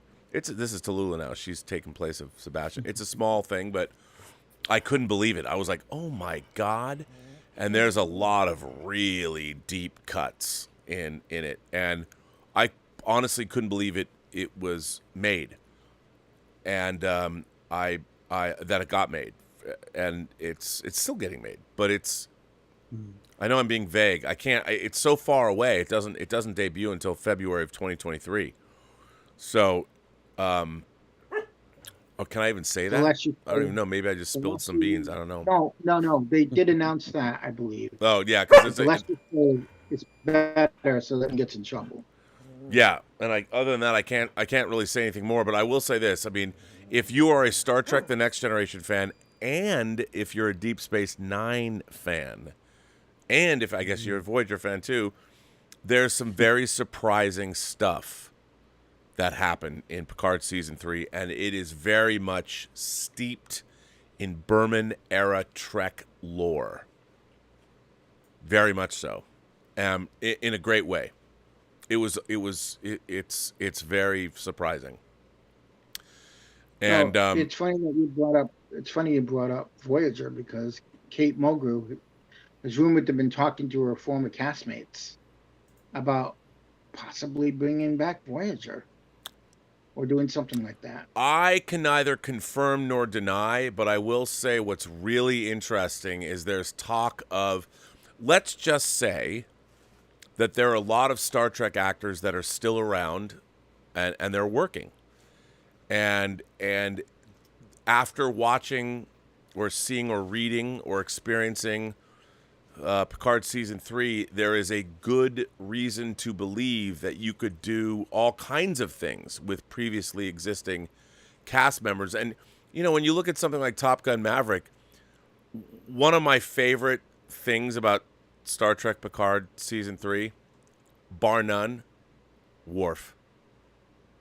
If you're a Worf fan, let me just tell you, Michael Dorn must have been having a really great time making this show. That's all I can say. Speaking of Top Gun Maverick, 66 Starship Alien wants to know if there are any Top Gun Maverick hot toys. No. There's a few third-party Mavericks that have been around over the years, but I don't think there's going to be a third-party. I mean, I have a Mission Impossible Fallout Tom Cruise 6-scale figure, but it's third-party. As a matter of fact... Customs and kit bashes. Yeah, actually, he's right over there. He's actually standing on that shelf behind me. Yeah, actually, Justin gave that to me from Justin's collection. But there is not a... Bob Dylan has one that's really, really cool. So... John Val asks in the chat, for someone who's never seen Star Trek, where should I start? I always tell people start at the beginning. And the beginning is actually, don't start with the cage. I hate this. I hate that don't start with the cage. The cage was a rejected pilot that they made great use of in the first season of the original series in an episode called The Menagerie Parts 1 and 2. Actually, it's 2 episodes. That's the only way, the canonical way to experience the cage. That's where Captain Pike came from. Start watching Star Trek because they showed the series out of production order when it was originally aired. So when you watch it in the original order, it's out of order, which is annoying. Start by watching Where No Man Has Gone Before. That is the second pilot for Star Trek. The first was rejected. Watch that episode, and that's where you begin and go from there. I think I'm going to make a Star Trek primer list that I'll put on the postgeeksingularity.com website. So it'll be a crash course in Star Trek. You have to watch these episodes. There's 79 original episodes of TOS, and there's 178 episodes of TNG, and there's like 172 episodes, I think, of both, or maybe 170 episodes of Voyager, 172 episodes of Deep Space Nine, and just shy of 100 episodes of Enterprise. So I want to go in and get, like, these are the essential 25 episodes of each series that you can watch. I got to go do that because people ask about that. I'm on season 3, season 4 TNG right now. I just watched the episode. I can't remember the name of it, but the episode where Wesley's doing the experiment, and he traps his mom in the bubble. The bubble. Yep. Remember Me. That's that. I like that episode. Pretty good. Mm-hmm. Oh yeah, that was a good episode where everyone's disappearing and she winds up the only one on the Enterprise. Then episodes before that were the what's the one? The Borg one with Locutus.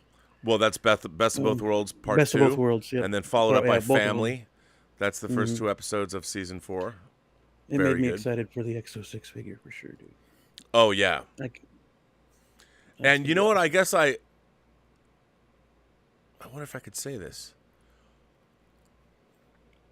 No, I can't say it. I can't say it. I won't say it. But yes, Best of Both Worlds. Always relevant. That's all I can say. Always relevant. Rob.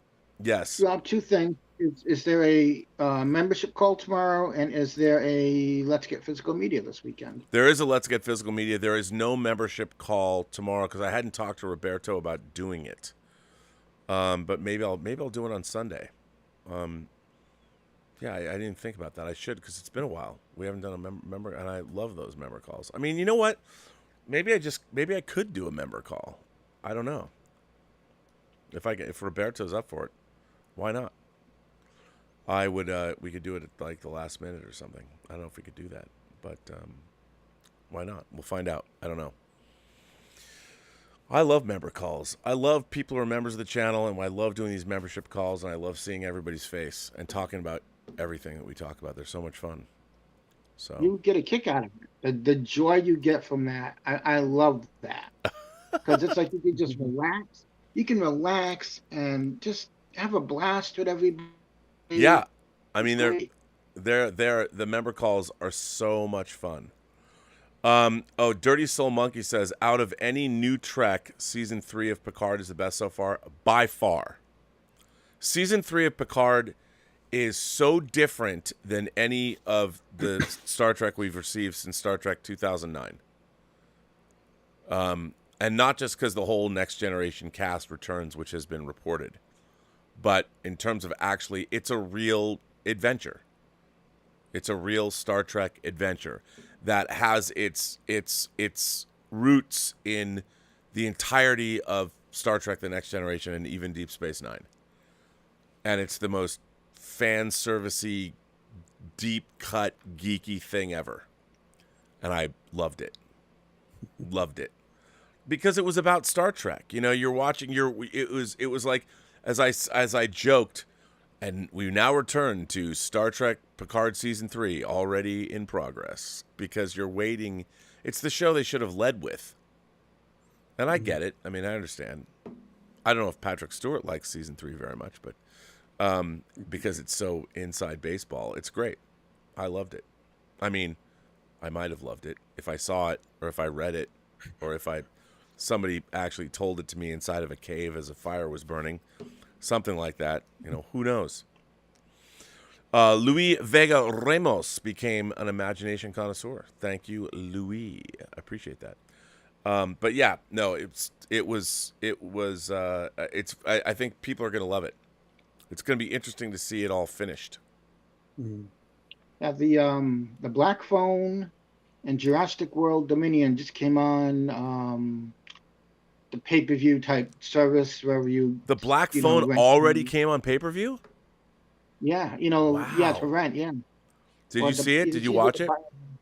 I have not watched it yet. I liked it a lot. And you know what's funny is that I went to pre-order Jurassic World Dominion on physical media, and since Jurassic World Dominion is already on digital now, the physical media, the date for it is December, I think, 22nd. Really? I'm like, why? Yeah, that's how Amazon has it down. I'm like, why? Because they want you to get Peacock to watch it. Mm. No, let's physical media. They're killing it off. I mean, it's all going to be the studios don't want to deal with it. They want you to go watch their movies on their streaming services, and it's unfortunate, but that's kind of where we're at now. Because the rumor is that Dominion is getting a extended cut when it comes out on physical media. Yeah, that makes sense why it couldn't come out now, because they have to make it, so that's cool. Right. But yeah, I mean, it is. I mean, that's a long way off now. For physical media is usually 3 or 4 months, but that's wild. Well, I mean, they just put out the Bob's Burger movie on Hulu and Yep. digital and HBO Max. Yeah. Yeah, so It looked good. I kind of want to see it. I want to see the Bob's Burger. Burger. Yeah. It's a fun movie. It's how do I put it? It's an adventure, musical, comedy, mystery. Yeah. But it is fun, and I adore that show. And Eugene Merman, his character Gene, the little boy on the show, he has this invisible friend named Ken. And there's an episode where he gets locked in the basement, and he has what are those things? They're like it's like a claw. You use it when you're in the salad bar. The tongs. Oh, the tongs. And he's right. got it over his head like it's a phone, and he's having this conversation because he's locked in the basement with his friend Ken, and he's like, "What? What do you mean you gotta go? No, don't leave me here alone." And he's hilarious, but it's a great show, and I love that they did that that movie while making, I think, either season 11 or 12, something like that. And they did that during, I think, they did season 12 during lockdown. I know that. Yeah. So. By the way, somebody in the chat asks, there is no Tasha Yar or Sela. There's no Denise Crosby in Picard season 3. I can say that. There is none. See the Tasha Yar with a heart next to it? Yeah. She surprisingly shows up a little bit more in TNG in the beginning. I didn't expect her to see that. She's in 17 episodes. Yeah, and then she comes back, of course, in Yesterday's Enterprise, and then she comes back as Sela, and she comes back in All Good Things. She does not appear in season 3 of Picard. And she's not missed. I mean, I love Denise Crosby. I do. But Tasha died, so she doesn't exist in the main timeline, and there is... the Romulan presence is at a minimum. So... Denise Crosby, she's related to Bing Crosby, isn't she? I believe his granddaughter. Yeah. Oh, Dieter's in the chat. Dieter Bastian is in the chat. There he is. Asking what's the ruckus. What's that ruckus this early Saturday morning? I don't know, Dietz. What's up, Trash Panda?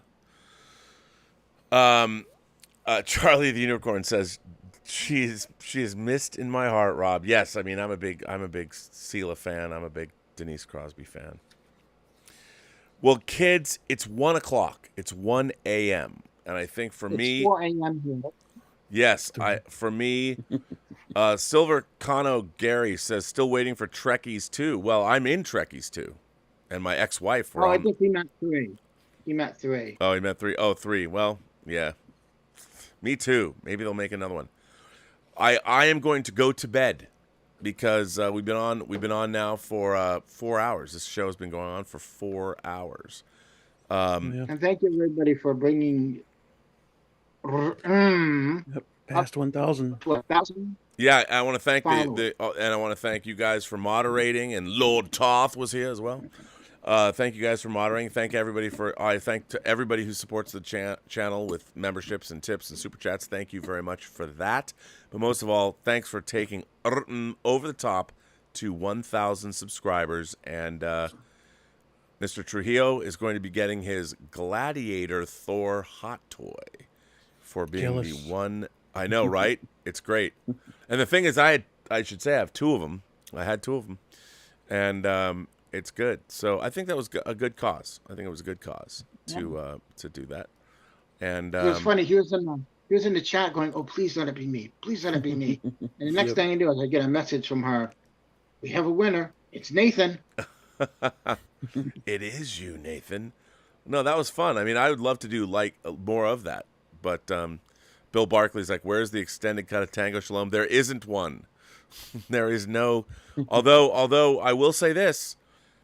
Surprisingly, the Tango Shalom crew has been secretly working on another movie that we're almost done with called The White Devils, which you're going to hear more about on the channel.